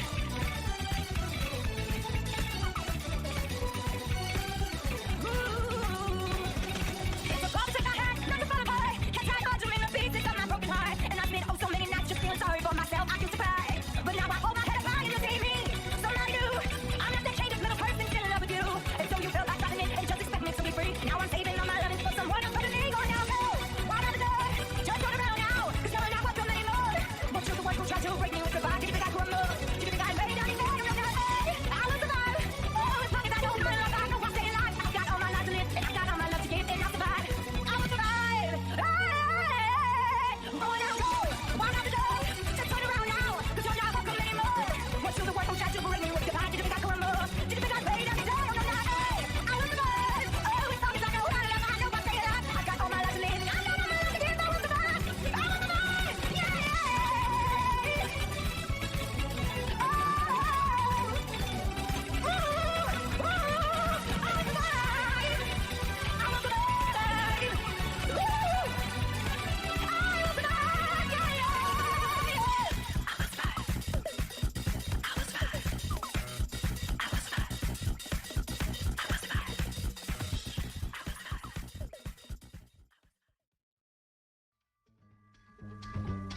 Listen, baby, ain't no mountain high, ain't no valley low, ain't no river wide enough, baby. If you need me, call me. No matter where you are, no matter how far. Don't worry, baby. Just call my name. I'll be there in a hurry. You don't have to worry. Oh, baby, there ain't no mountain high enough. Ain't no valley low enough. Ain't no river wide enough To keep me from getting to you, baby. Remember the day I set you free. I told you you could always count on me, darling. From that day on, I made a vow. I'll be there when you want me, some way, somehow. Oh, baby, there ain't no mountain high enough. Ain't no valley low enough. Ain't no river wide enough To keep me from getting to you, baby. Oh, no, darling. No wind, no rain, or winter cold can't stop me, baby. No, no, baby. 'Cause you're my You're on the love. double, I'll be there on the double. Just sitting for me, oh, baby. My love. Okay, so tama na ang kasiyahan. O, sana na-inspire kayo sa ating kaunti ang tugtog. Sabi ko kasi 5 minutes, no? Kaya lang, nahirapan ako mag-copy ng files. Ayan. Okay, so thank you guys for being happy with the sound, with the music choice. Ayan, kalma lang guys. We are almost done with our review. Again, we only have 378 questions to answer. For those of you who are panicking, panic, wala naman tayo ibang advice, kundi kalma guys. Kasi, again, huli na ang lahat. Inspirational pa yun, huli na ang lahat. Grabe naman yung petition to sing. Oo. Guys, may klase pa ako ng hapon eh. Baka papunta sa aking kasunod na klase, umulan. So guys, let's continue. Again, thank you for those of you who are sharing the questions or the answers as we are moving through each of the questions. The goal of the refresher, guys, is not to bombard you or to overwhelm you, but rather to help you get that confidence as we go through the next series of topics. And after today, guys, tapos na yung history nyo. Tapos na kayo. Joke lang. Tapos na yung history nyo. So, I hope that at least with a given time for me to discuss, ano kayo, nakatulong ako, nakadagdag ako. And again, meron yan, guys, na connection with your top questions. Sa top na actually mag-make sense yung karamihan sa mga items kasi doon makikita ninyo na situational yung questions. Alright. Sige, so let's continue. We have 2 more topics to go through. 19th and 20th Asian architecture. So I'll start. 255. The 1830 period in architecture was marked by a conflict between the classic and Gothic, and we call it the Battle of Styles. Ayan. So, kaya may conflict between classic and Gothic, kaya siya tinawag na literal Battle of Styles. 256, the English movement in applied art and indirectly in architecture during the second half of the 19th century, emphasizing the importance of craftsmanship and high standards of design for everyday objects. So, there was a time, I hope yung mga naging estudyante ko, no, medyo familiar kayo dito. Familiar. This is the arts and crafts movement. So, ano ba nangyari prior to the arts and crafts movement? Nagkaroon ng industrial revolution. And during the industrial revolution, nagkaroon ng preference with mass-produced items. So, ano ba itong arts and crafts movement? Okay, so the arts and crafts movement flourished in 1860 and in other parts of the world from England. It emphasized the importance of fine craftsmanship as opposed to mass-produced items. So it was an attempt to reform the design and a reaction against the perceived declining standards that reformers associated with machinery and factory production. So again, no context. Nagkaroon ng industrial revolution. So may mga grupo ng mga arkitekto na pinaglaban na mali ito. We don't like mass production. We should return to arts and crafts. So anong dapat natin tandaan with the arts and crafts movement? The proponents were William Morris and Philip Webb. The timeline was from 1860s to 1920s. It was a response to social changes initiated by industrial revolution. Tama si Ningguang. It was a reaction to industrialization. So ano yung mga style philosophies ng arts and crafts movement? It is the belief in craftsmanship which stresses the inherent beauty of material, the importance of nature as inspiration, and the value of simplicity, unity, and beauty. Alright? So kung natatandaan yung building, guys, na characteristic of the arts and crafts movement, this is it. This is the Red House, built in 1860 in London. And bakit importante siyang building for the arts and crafts movement? Because the designers of this building were done by the promoters or yung mga nag-push ng arts and crafts movement, which is Philip Webb and William Morris. So the Red House in 1860. 257, a style of decoration architecture and applied art developed principally in France and Belgium toward the end of the 19th century, characterized by organic and dynamic forms with plush lights and curving design, and that is Art Nouveau. So siguro no, yung mga hindi ko naging estudyante, I want to have a quick differentiation between Art Nouveau and Art Deco. Of course, may classroom students, medyo alam niyo na to, guys. Sana alam niyo na to kasi kinuwento ko to. Okay. So ano ba yung differentiation between Art Nouveau and Art Deco? You just have to remember one timeline, the World War I. So previously, before nangyari yung World War I, Art Nouveau was created. So Art Nouveau is Art Nouveau, of course, is the first style independent of tradition or history. So it's the first style to stop looking backwards in history for obvious, taking inspiration instead from what is around us. So si Art Nouveau, totally different style siya. Kinalimutan niya lahat ng historical styles, okay? Si Art Deco happened after the World War. And of course, after the war, parang ngayon, after the pandemic, no, nag-iiba yung prinsipyo ng mga tao. So the deprivations of the Great War years gave way to a whole new opulence and extravagance. And that is Art Deco. So sino yung nauna sa kanilang dalawa? Art Nouveau. Art Deco followed Art Nouveau, but it has a lot of changes. Kasi, remember, after war period na ito, okay? So ano yung timeline ni Art Nouveau? It was from 1890 to 1910s, and there were different proponents around the world. Okay, so you have Charles Philippe Mackintosh in Scotland, Victor Horta in Belgium, Henry van de Velde in Belgium also, Hector Guimard in France, and Antonio Gaudí in Barcelona. I think I saw a question kanina, si Sagrada Familia ba anong style? It's Art Nouveau. The style philosophy is the use of long, sinuous organic lines, emphasize craftsmanship over industrialization, liberal combination of materials of ironwork, glass, ceramic, and brickwork. And all around the world, you have different terms that we pertain to Art Nouveau. So in Germany, we call it Jugendstil. In Austria, we call it Secession. Sorry, wala yung steel. Sorry na. So Austria is Secession. In Italy, it is style pluriel or style liberty. In Spain, it's Modernismo or Modernista. So Art Nouveau is a deliberate attempt to create a new style free of the imitative historicism. Ano yung imitative historicism? Kung magaya ka lang ng style through history. Okay, so yan si Art Nouveau. On the other hand, you have Art Deco. So si Art Nouveau, di ba long sinuous lines? Ayan. The elves in Lord of the Rings is Art Nouveau. Meanwhile, Art Deco spanned two distinct periods. It's from the Roaring Twenties to the Great Depression. Great Depression is after the war. It first gained public attention in 1922 in a design competition for the Chicago Tribune headquarters, when Finnish architect Iliel Saarinen submitted an Art Deco design that was not chosen, siya nanalo, but was widely publicized and embraced as an exciting new architectural style. So ano yung philosophy ng Art Deco naman? It is less whimsical and more practical. It focuses on symmetry and sharp angles, and it presents new ways on traditional shapes. Ayan. So that's a very quick differentiation of these two styles, just in case you will want to review further. Okay? Kasi I'm feeling ko, diba, if I'm just going to give out answers to the questions, edi sana nag-email na lang ako, guys. So makinig lang kayo ng konting-konti sa akin. Okay, 250, sorry. Oh, ay yung aking, sorry. Alright, sorry. Ayan. So the revival and eclectic architecture in 19th century, Great Britain, which is also used for its American counterpart, that is Victorian architecture. Sino ba itong si Momo na hinahanap niyo? Isa pa siya hinahanap. Okay, so this is Victorian architecture. Okay, so the Victorian architecture which we have talked about kanina, bukod dun sa original na Renaissance Victorian, mas sikat kasi yung architectural revival. It's a revival, okay? So Victorian refers to the reign of Queen Victoria, called the Victorian era, during which period the styles known as Victorian were used in construction. The styles were often included interpretation and eclectic revivals of historical styles. Okay, so medyo matagal yung span niya, bukod dun sa mismong Victorian era, nagkaroon kasi ng revival which became more popular. Okay, 259. One of the most important architecture for the Victorian era in design is Sir Joseph Paxton, and that is the Crystal Palace. Okay, the Crystal Palace is a giant glass and iron exhibit hall in Hyde Park, London that housed the Great Exhibition of 1851. The structure was taken down and rebuilt, at which site it survived until 1936. Then you have the Queen Anne style ulit. Sino daw nag-popularize ng Queen Anne style? That is Norman Shaw. So mapansin nyo, no, ang complex ng tanong, bakit in reality dugtong-dugtong sila? And lalo na magdudugtong yan pag nasa top na kayo. And hopefully by that time, when I get to see you in coaching, guys, if you are part of coaching, you can tell me na ma'am, ang laki na nung ginaling ko ma'am. Mas confident na ako ngayon. So Richard Norman Shaw is an Scottish architect who worked from 1870s to the 1900s, known for his country houses and for commercial buildings. He is considered to be among the greatest of British architects. Norman Shaw. So one of the examples of the Norman Shaw buildings is the New Scotland Yard. Okay, hindi ko na babasahin yung OA na description, guys. But if you look at it, it became quite an exhibit of how Queen Anne style should look like. Dati siyang headquarters ng Metropolitan Police nila that time. Okay. So again, Queen Anne is simply the English Baroque architectural style. Para siyang si Victorian, di ba, Reign of Queen Anne or Queen Anne Revival. Actually, dapat makiklik ko tong link na to kasi I don't have internet right now. I mean PDF version, so I can't play the video for you. Okay, so Queen Anne style, you've seen this kanina. Parang hindi ko ba naman natandaan yung Queen Anne, no? Talagang highlight ko. The reason why actually highlight ko siya, may previous students have the same issues as you guys. So parang takot kayo sa styles na to kasi hindi nyo naranasan during fundamental. So isa symmetrical and multiple materials.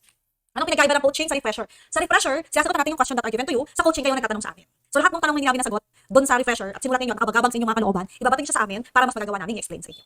So you have more time to request the answers from us. So yung again kanina, hindi ko na siya i-highlight masyado, akabahan na kayo lalo. The idea is it's a symmetrical and it is a mixture of different styles. Annabelle, magandang ano yan? Magandang mindset na mukhang Annabelle. The principal exponent of the Art Nouveau in Britain. So kanina I listed some people, no, na naging forerunner or promotor ng bawat Art Nouveau in different countries. So in Britain, C.R. Mackintosh or Charles René Mackintosh. The Art Nouveau in France is known as Le Modern style. Art Nouveau in Spain, you've seen this also sa slide kanina, no? Art Nouveau in Spain is known as Modernismo. Art Nouveau in Germany is known as Jugendstil. Art Nouveau in Italy is known as Style Liberty. So itong mga tanong na to, natanong siya before, well actually not during our time. But usually ang question is, if it's dedicated to Art Nouveau, tinatanong sa ano ang tawag sa iba't ibang areas. And Art Nouveau in Austria is secession. Considered as America's single contribution to architectural development. So yung mga Amerikano guys or the US doesn't have a huge history of architecture to boot. So what they have actually is the skyscraper. Now the skyscraper is a term that is first referred to buildings with 10 to 20 floors in the 1880s. So dati pag 10 to 20 floors ka, skyscraper ka na. So a skyscraper is a continuously habitable high-rise building that has over 40 floors and is taller than approximately 150 meters. Pero ngayon dahil sobrang dami nang nagaganap sa mundo, what we now have are super tall skyscrapers and mega tall skyscrapers. So ano lang to, terms. But what you have to remember probably is that the first steel frame skyscraper, which was only 10 stories high or 42 meters, was the Home Insurance Building, which was the architect of that is William Le Baron Jenny. It was demolished in 1931. So ano additional trivia lang on skyscraper. So right now we have the tallest building is Burj Khalifa in Dubai. The architect is Adrian Smith, who is part of Skidmore, Owings & Merrill. In Asia, it's Shanghai Tower, while in the Philippines, it's Grand Hyatt in Manila at 318 meters. The architect of that is Wong and Ouyang, and the local architect is Casas Architects. So if you have Casas here listening, yan, baka gusto yung buklatin sa inyong archive ang drawing ng Grand Hyatt Manila. The predominant style during the first eclectic period in USA is, okay, so there was an eclectic period. Sabi ko kanina pag eclectic, no, parang series of pinagpatsi-patsing design. So in the USA, the first eclectic period, the predominant style was the Greek style. Okay, so this is the Greek style as the first eclectic period in USA. Ginaya lang talaga niya yung exact version ng classical period, Greek style. At talaga meron ba sa Shanghai na bagong mukha? Sige, I'll take note of that and I'll run through that after your class. I'll check that out. The second eclectic period, so American architecture achieved international significance through two important worldwide expositions, one of which is the World's Columbian Exposition. And you know, the World's Columbian Exposition, para huwag kayong ma-overwhelmed sa nakasulat, no? Kasi that's easy to verify. What happened during the World's Columbian Exposition, kaya sikat, was because it was curated. When you say curated, it was organized by big people of the architecture worlds today. So one of which is Daniel Burnham and Frederick Law Olmsted. So Daniel Burnham became the father of City Beautiful movement, while Frederick Law Olmsted is the father of landscape architecture. So what they did, they set up this exposition, and that exposition showcased a lot of setup from different parts of the world. And by that exposition, pinakita nila yung itsura ng ano dapat itsura ng city. Okay, so it was designed to follow Bowart's principles of design, namely neoclassical architecture and principles based on symmetry, balance, and splendor. So kaya importante yung Columbian Exposition, the World's Columbian Exposition. Again, one of the curators was Daniel Burnham and Frederick Law Olmsted. Romanesque revival in the USA was introduced by H.H. Richardson or Henry H. Richardson. The architect who clearly expressed the principle of functionalism and called the father of modern architecture in Australia is Otto Wagner. Now, si Otto Wagner used to be a historical architect style. He used to follow Art Nouveau. In fact, one of his buildings, the Majolica House, I think I saw it in the chat box kanina, he used to be an Art Nouveau architect kasi nag-transform siya into a modern architect kasi he felt that there is a better use of materials for Australia, for the future of Australia. So he is considered to be the father of modern architecture in Australia. In Germany, the father of modern architecture is Peter Behrens. In France, the father of modern architecture is Auguste Perret. Sorry, that's Austria. Sorry. It's my mistake. Sorry, that's Austria. Sorry. Otto Wagner Austria, not Australia. Nung panahon ng Australia ay kagubatan pa lang. Austria. Yes. Okay na? Sorry. Sige, in France, it's Auguste Perret. Hindi mo ng father, sabi ni Shonan. Okay. And the father of modern architecture in Holland is Hendrik Berlage. Several buildings in the mid and later 19th century anticipated the use of iron and steel and glass, which was to become the materials of the architecture of the 20th century. The most noteworthy in London, which is an exhibition hall, is the Crystal Palace. Okay? So you've heard of the Crystal Palace a while ago. Wala na nga siya, guys. I saw a chat box na ma'am, di ba demolished na yan? So it is demolished already. Several buildings in the mid and later 19th century. This one naman in Paris, which is a market, that is the Halles Centrales. So ang tinatanong dito yung mga naging icon ng 19th century and 20th century steel and iron. So this one is Halles Centrales, which is a market in Paris. The most prominent Art Nouveau architect whose works include the Güell Palace in Spain. So most prominent Art Nouveau architect, you have Antonio Gaudí. So pag tanong kayo anong style ni Antonio Gaudí, it's Art Nouveau. Some of his works are Casa Batlló, Casa Milà, and Casa Vicens, which is actually his first big architectural project, Casa Vicens. Di ba pag nakita niyo yung Casa Vicens, parang hindi pa siya very Gaudí. Ano pa siya, linear pa yung mga forms niya. Most prominent Art Nouveau architect whose works includes the Glass Flow School of Art is the Scottish architect, C.R. Mackintosh or Charles René Mackintosh. So one of his works is the Lighthouse. They call it the Lighthouse, the Glasgow Herald Building. So this is Charles René Mackintosh. He was born in Glasgow and known for his play between hard angles and soft curves, heavy metals, and sculpted light. Ayan. He's actually a contemporary of Frank Lloyd Wright. When you say contemporary, guys, kasabayan. Okay? He's a contemporary of Frank Lloyd Wright. And his works include extensive specifications for the detailing, decoration, and furnishing of his buildings. So he also believes na God is in the details. Ayan. Most prominent Art Nouveau architect whose work includes the Maison de Pupille in Brussels, and that is Victor Horta.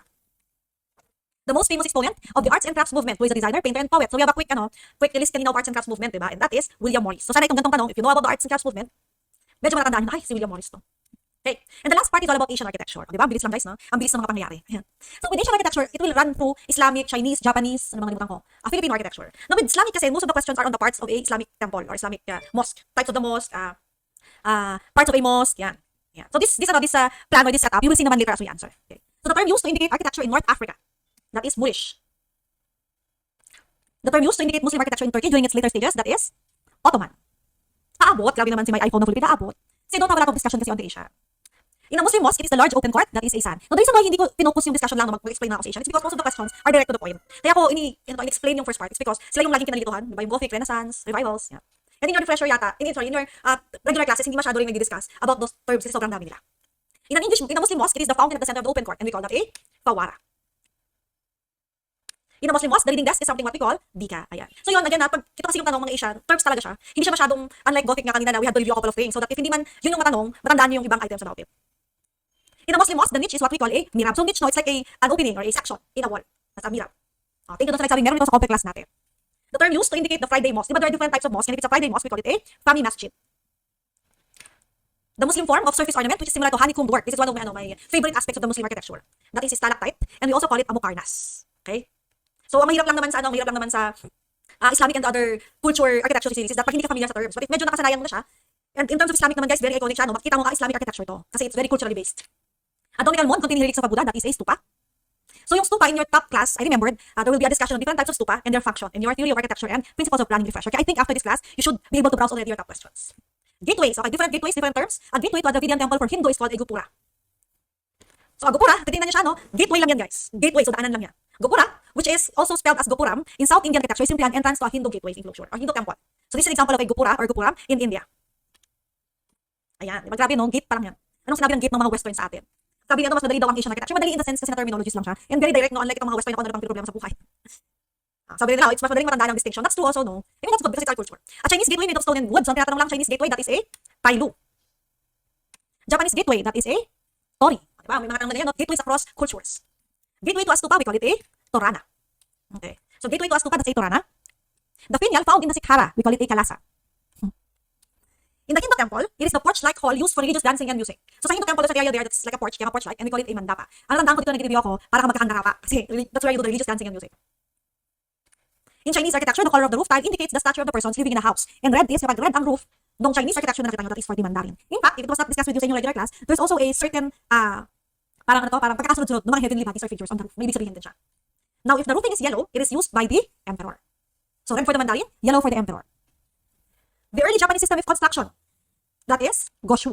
The early Japanese system of construction, we call it a Goshu. The Chinese pagoda is called Tais. Yeah. So I don't know sa inyo, no, na if before we discuss, sinasagutan nyo na, so you're just checking if you got it right. The Japanese pyramidal roof is called Hogyo. Okay, now in terms of Japanese roof, no, it's easy to remember Hogyo kasi it's the one na pyramidal. But here are the other types of Japanese roof bukod dun sa Hogyo. The gable roof, if you remember from our early discussion, we have Kirizuma, the gable roof. The hip roof is Sityu, and Irimuya. Si Irimuya para siyang ano lang din, hip roof, pero it has an angle over here. Mas malaki lang itong tataas niya. It's like a combination of gable and hip. Ito kasi sa section na ito hindi siya halata. So when I have questions like that lang, tinitingnan ko lang, what if hindi pyramidal roof? Okay, so if hindi Hogyo, these are the other three types of Japanese roof. So you can just write it down as gable Kirizuma, hip is Sityu, and Irimuya, which is sort of a combination of Kirizuma and Sityu. Baka lang makatulong guys. Ayan. Kasi sabi nyo nga, wala namang masyadong tinatanong, di ba, pag Asian. But what about itanong yung ibang Japanese roof style? The Japanese tea house is called Kasitsu. Sabi ni 8, pinag-aralan ko na, nakalimutan ko lang. Okay. So that's good, at least you know it before. So may konting recall. The emperor who built the Great Wall of China, that is Shi Huangdi. TYBT. Oh, that's good yung building tech. If you can connect. That's one of the tricks that you can use kapag kaya mo i-connect yung concepts across projects or topics. The term used to refer to a group of Thai religious buildings. You have what? Kaya nga naman daw, refresher, sabi ni Top Notcher. The Thai stupa, we call it a prang. The Thai monastery is called a kuti. So terms lang to ulit, no? Sa atin parang, siguro ito yung language natin, we're not even memorizing this. So a Thai monastery is simply a kuti. Thai structure that is an open pavilion used for resting. That is a sala. The reason why we share the same concept, no? Kaya sabi nyo parang, okay, so sala as in sala natin, is because you have to remember, we also share the same Austronesian language. So pag Asian, medyo connected din yung terms natin minsan. So it's the same concept of resting. Sala, open pavilion, Thai structure. Considered as the world's largest religious structure. That is a Angkor Wat, or the Angkor Wat. It is considered to be the world's largest religious structure. It's a series of temples, diba, that is bounded by a gate, Angkor Wat. Indian Muslim temple, symbolical of a man's love for a woman. So medyo medyo, kung tatanungin ka ng structure related to this, medyo giveaway si Taj Mahal. Thailand's most important Buddhist landmark, that is Nakorn Pathom. What? Area reserved for entertaining guests in the bahay kubo. There were questions about bahay kubo and bahay na bato. What's good about this is that paulit-ulit na sila lang yung tinatanong. So all you need to know is to differentiate what is the purpose of each area. So Bulwagan is the area reserved for entertaining guests in the bahay kubo. The largest and oldest cave dwelling found in southwest of Palawan. That is your Tabon Cave. I think this is part of the history na rin even in high school, no? Tabon Cave in Palawan. The Ifugao House of the Southern Stain is known as Bale. So ito na yung mga tanong about different bahay na bato, bahay kubo terms across the Philippines. The cistern in the bahay na bato is known as Aljibe. The overhanging second floor of the bahay na bato is called your Volada. Yan, for those of you who will be reviewing this, as you do the replay, I hope you get to listen naman live to me as we go along para pagdating ng review or ng replay, madali niya siyang matatandaan. The screened overhanging balcony which is used by the priests and nuns performing religious ceremonies and exposed to the public is your tribuna. The oldest church built in Bohol by Father Juan de Torres and Father Gabriel Sanchez is Baclayon Church.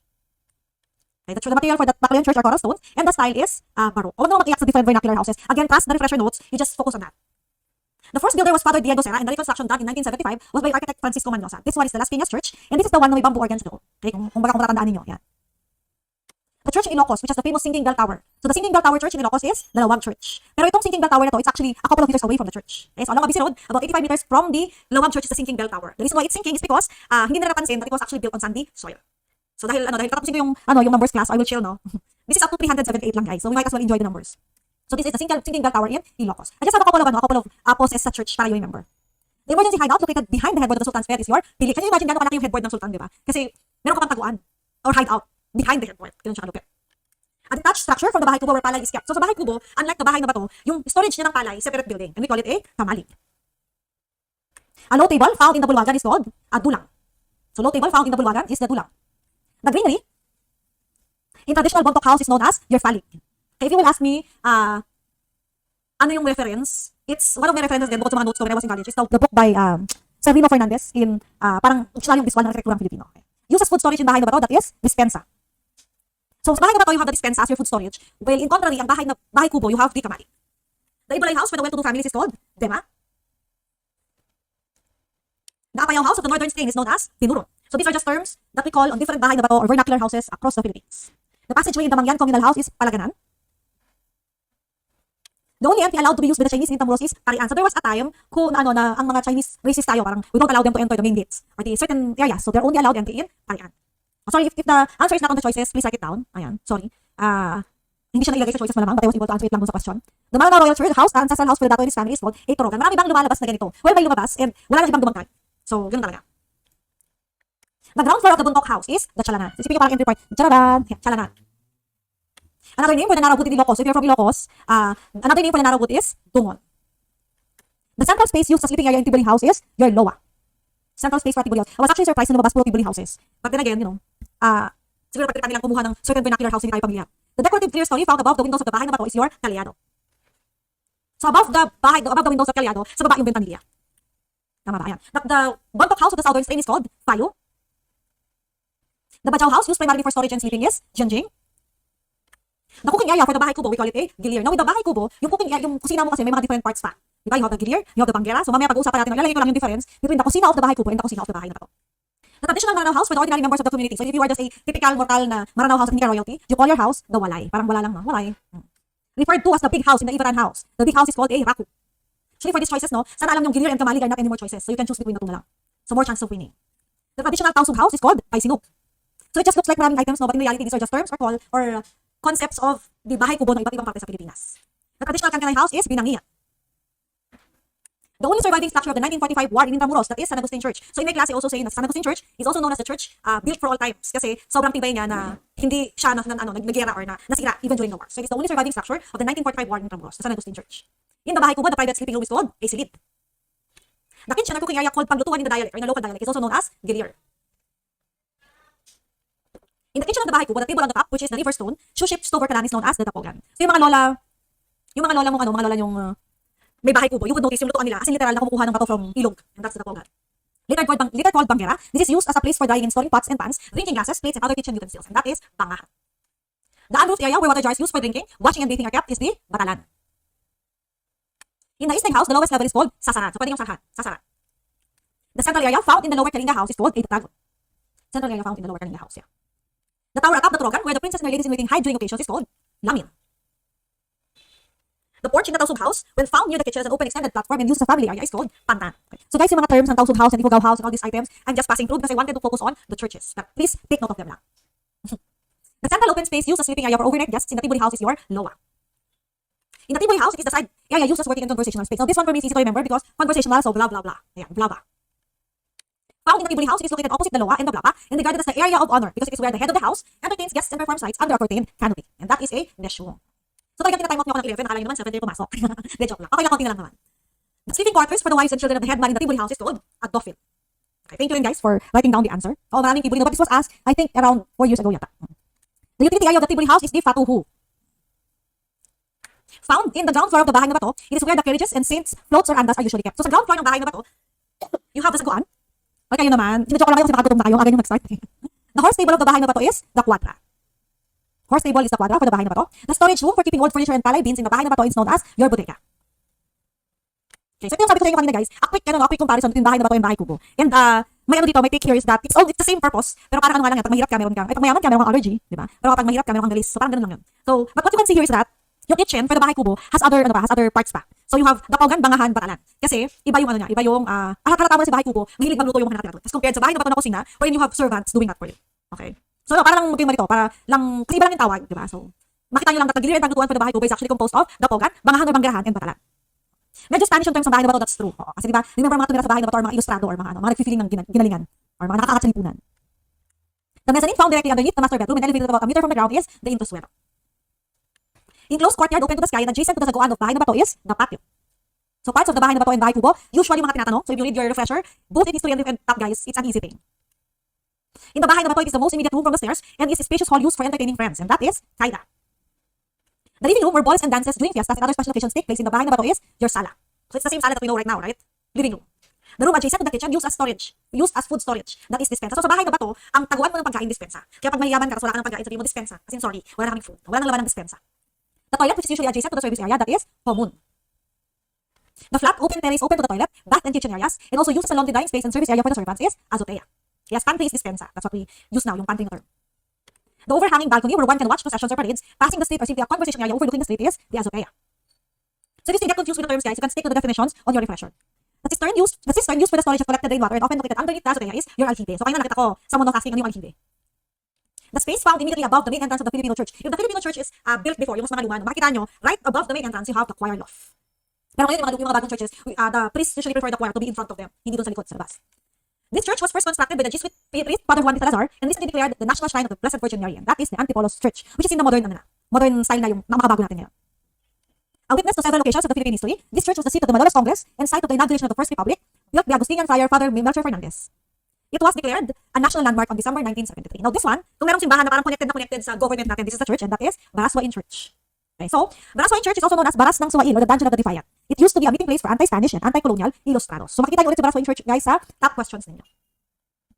Built by Father Ramon Dalmau, this is one of the largest church in Pangasinan, which is said to have the second best bell tower in the Philippines, and that is Calasiao in Baroque style. Mapapansin nyo yung mga karamihan sa church natin are built in Baroque style kasi that was the time wherein Spanish occupation in the Philippines happened. In better terms, ang tawag natin sa style is earthquake Baroque.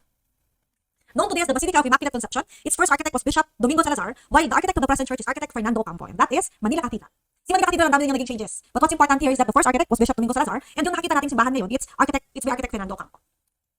That's the Manila Cathedral. Now most of these churches, pag-uusapan nyo pa rin sa top, what I really want to know is, what I really want to remember for you guys to remember is that pagdating ng top, at least kilala nyo yung church. Wala nang bagong simbahang harap sa buhay nyo. Ayan. A church in Bohol containing the biggest number of murals on the walls and ceiling is the Lubok Church. Ayan. So this one, lumalaban to kay sa mga churches ng Rome kung saan yung ceiling mo is painted on. The Lubok Church in Bohol. Di ba? Pinando ka sa labas, hindi mo halata na painted yung loob.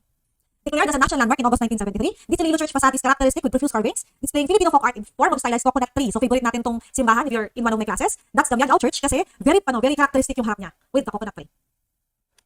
Built by Franciscan priest Father Blas de la Matre, this church in Rizal, whose design depicts the heavy influence of Spanish Baroque, was declared a national treasure. So this one is in Rizal, and that is the Morong Church. So usually ganun, yung mostly influenced na style natin is the Baroque Church. Sabi kanina, what if sinalaki tayo ng Gothic period, no? Well, di puro Gothic. This church, first built by Agustinian Father Miguel Vergilla, has an unusually large bell, which was made of approximately 70 sacks of coins donated by the townspeople. Now, there's an interesting story on this church kasi for the people to build a bell tower, nag-donate talaga ng coins yung mga tao. And that is the one in Panay Capiz, and that is in a Baroque style. Ayan. So it is built, yung bell niya is made out of 70 sacks of coins donated by the townspeople. The architect of the Quiapo Church, before its restoration in 1988, that was Juan Nakpil, declared a National Historical Landmark in 1973. It is the first all-steel building built in the Philippines. So this is Basilica Minore ni San Sebastian. So sana natandaan nyo pa yung differences ng basilicas, no? And San Sebastian Church is a minor basilica. And lastly, in 1995, because included in the UNESCO World Heritage List, that is the Banawi Rice Terraces. Ayan, so I'm sure pumalakpak yung mga tenga nyo guys. So, and I'm sure nakikita kayong maluwag na natapos yung topics natin. No? I think I still was able to work through the 4 hours given to me by the way. And kasi I did start naman din ng 7 o'clock. But reason now. But my final words of wisdom guys is simply, expect the unexpected. Okay? So kanina I've been seeing questions ng Mesoamerican, no? And that's true. It's in your DK chain. But I'll give you a sample lang. No? Which of the following are prehistoric art stones arranged in circular form for ritual purposes located in Scotland? So this is an example of a previous exam question. Sige nga, hulaan nga natin. Ano kaya to? Prehistoric stones arranged in circular form for ritual purposes located in Scotland. The answer is actually this prehistoric stone, which is the Kalyanish stones. Ayan, very good. For those of you who got it correct. Next, which of the following is located in Malta and famous for its curved stones? So ito naman mga tinanong, mga stones na naman. And this one is the Temple of Tarshian. So ano yung point mong question na yun? Dalawang question na. If you notice the pattern of the question since kanina when they started, most of the structures and the topics presented are UNESCO World Heritage Sites. And in my previous class, kilala nyo to guys, UNESCO stands for United Nations Educational, Scientific, and Cultural Organization. So ang sa akin lang guys, if you have time, which hopefully you have, UNESCO kasi declares heritage sites. And with the declaration of the heritage sites, kung gusto yung aralin, yung mga pwedeng lumabas pa sa board exam, you can focus on monument, building complexes, or cities. So yung example ng UNESCO site, that is a city or complex, Brasilia. And you will learn more of Brasilia in your refresher questions, no? Kasi Brasilia is an example of a complex or city in modern style. So again, I would encourage you guys to visit the UNESCO heritage site, browse through the spaces, particularly the prehistoric, kasi thousands kasi ma'am. Tama naman si Grace. Okay, thank you for saying thousands kasi ma'am. But what I would like you to notice there guys is that yung mga tinatanong at yung lumabas, paulit-ulit lang siya. And it is patterned dun sa UNESCO World Heritage Sites. And of course, just final words, no? Please remember these 4 churches. Ayan, ang bilisan ko na lang para isang tingin nyo na lang, no? Kung meron man kayong dami ng simbahan kailangan nyo aralin, sana itong 4 na simbahan guys, hindi nyo kalimutan. At pag tanong kayo ng silent churches na to, these are Baroque churches. Okay, so again, the 4 Baroque churches recognized by UNESCO in 1993. If you see any of these churches, whether in names or in photo, sana you can remember that these are Baroque churches. Okay. So the final word and parting guys, I hope you enjoyed the history of architecture refresher. Sorry, sobrang aga nung simula natin and medyo kulang pa tayo sa topic, di ba? If you guys, I have a class also na 1 o'clock, so I will have to say goodbye to you guys for this morning. I hope I can see you in coaching. And if I don't see you in coaching, I hope by the time na maging architecto na kayo, which is next month, I'll get to see you guys and I can get to congratulate you for finally getting that license. Okay, so we don't know what else is in the future. We don't know what we will be facing, but as I've said, expect the unexpected. Guys, pinag-aralan nyo to and ready kayo dito, so claim it. Tama yan, architecto na kayo by June, sabi ko sana January. And if any of you would like to reach out to me, yung mga tipong may mga bagay na hindi nyo kakatulugan or ikakabother ninyo, you can email me, ayun, matakpan nyo na agad namin ng thank you. Ayan. My email is architectleia@gmail.com. That's RKITEK, leia@gmail.com. And I hope I was able to help you have a better appreciation of history and remember these items because you still have a couple of subjects to go. But I'm very much excited to see you guys get that architect. Okay, wala si BB Gab today guys, may sarili siyang buhay. So, independent living ako today. Thank you guys for joining me. I'm sorry for getting a little bit off the time. And I hope during the review session you'll get more inspired to push this license for architecture. Thank you guys and God bless everyone. Bye-bye.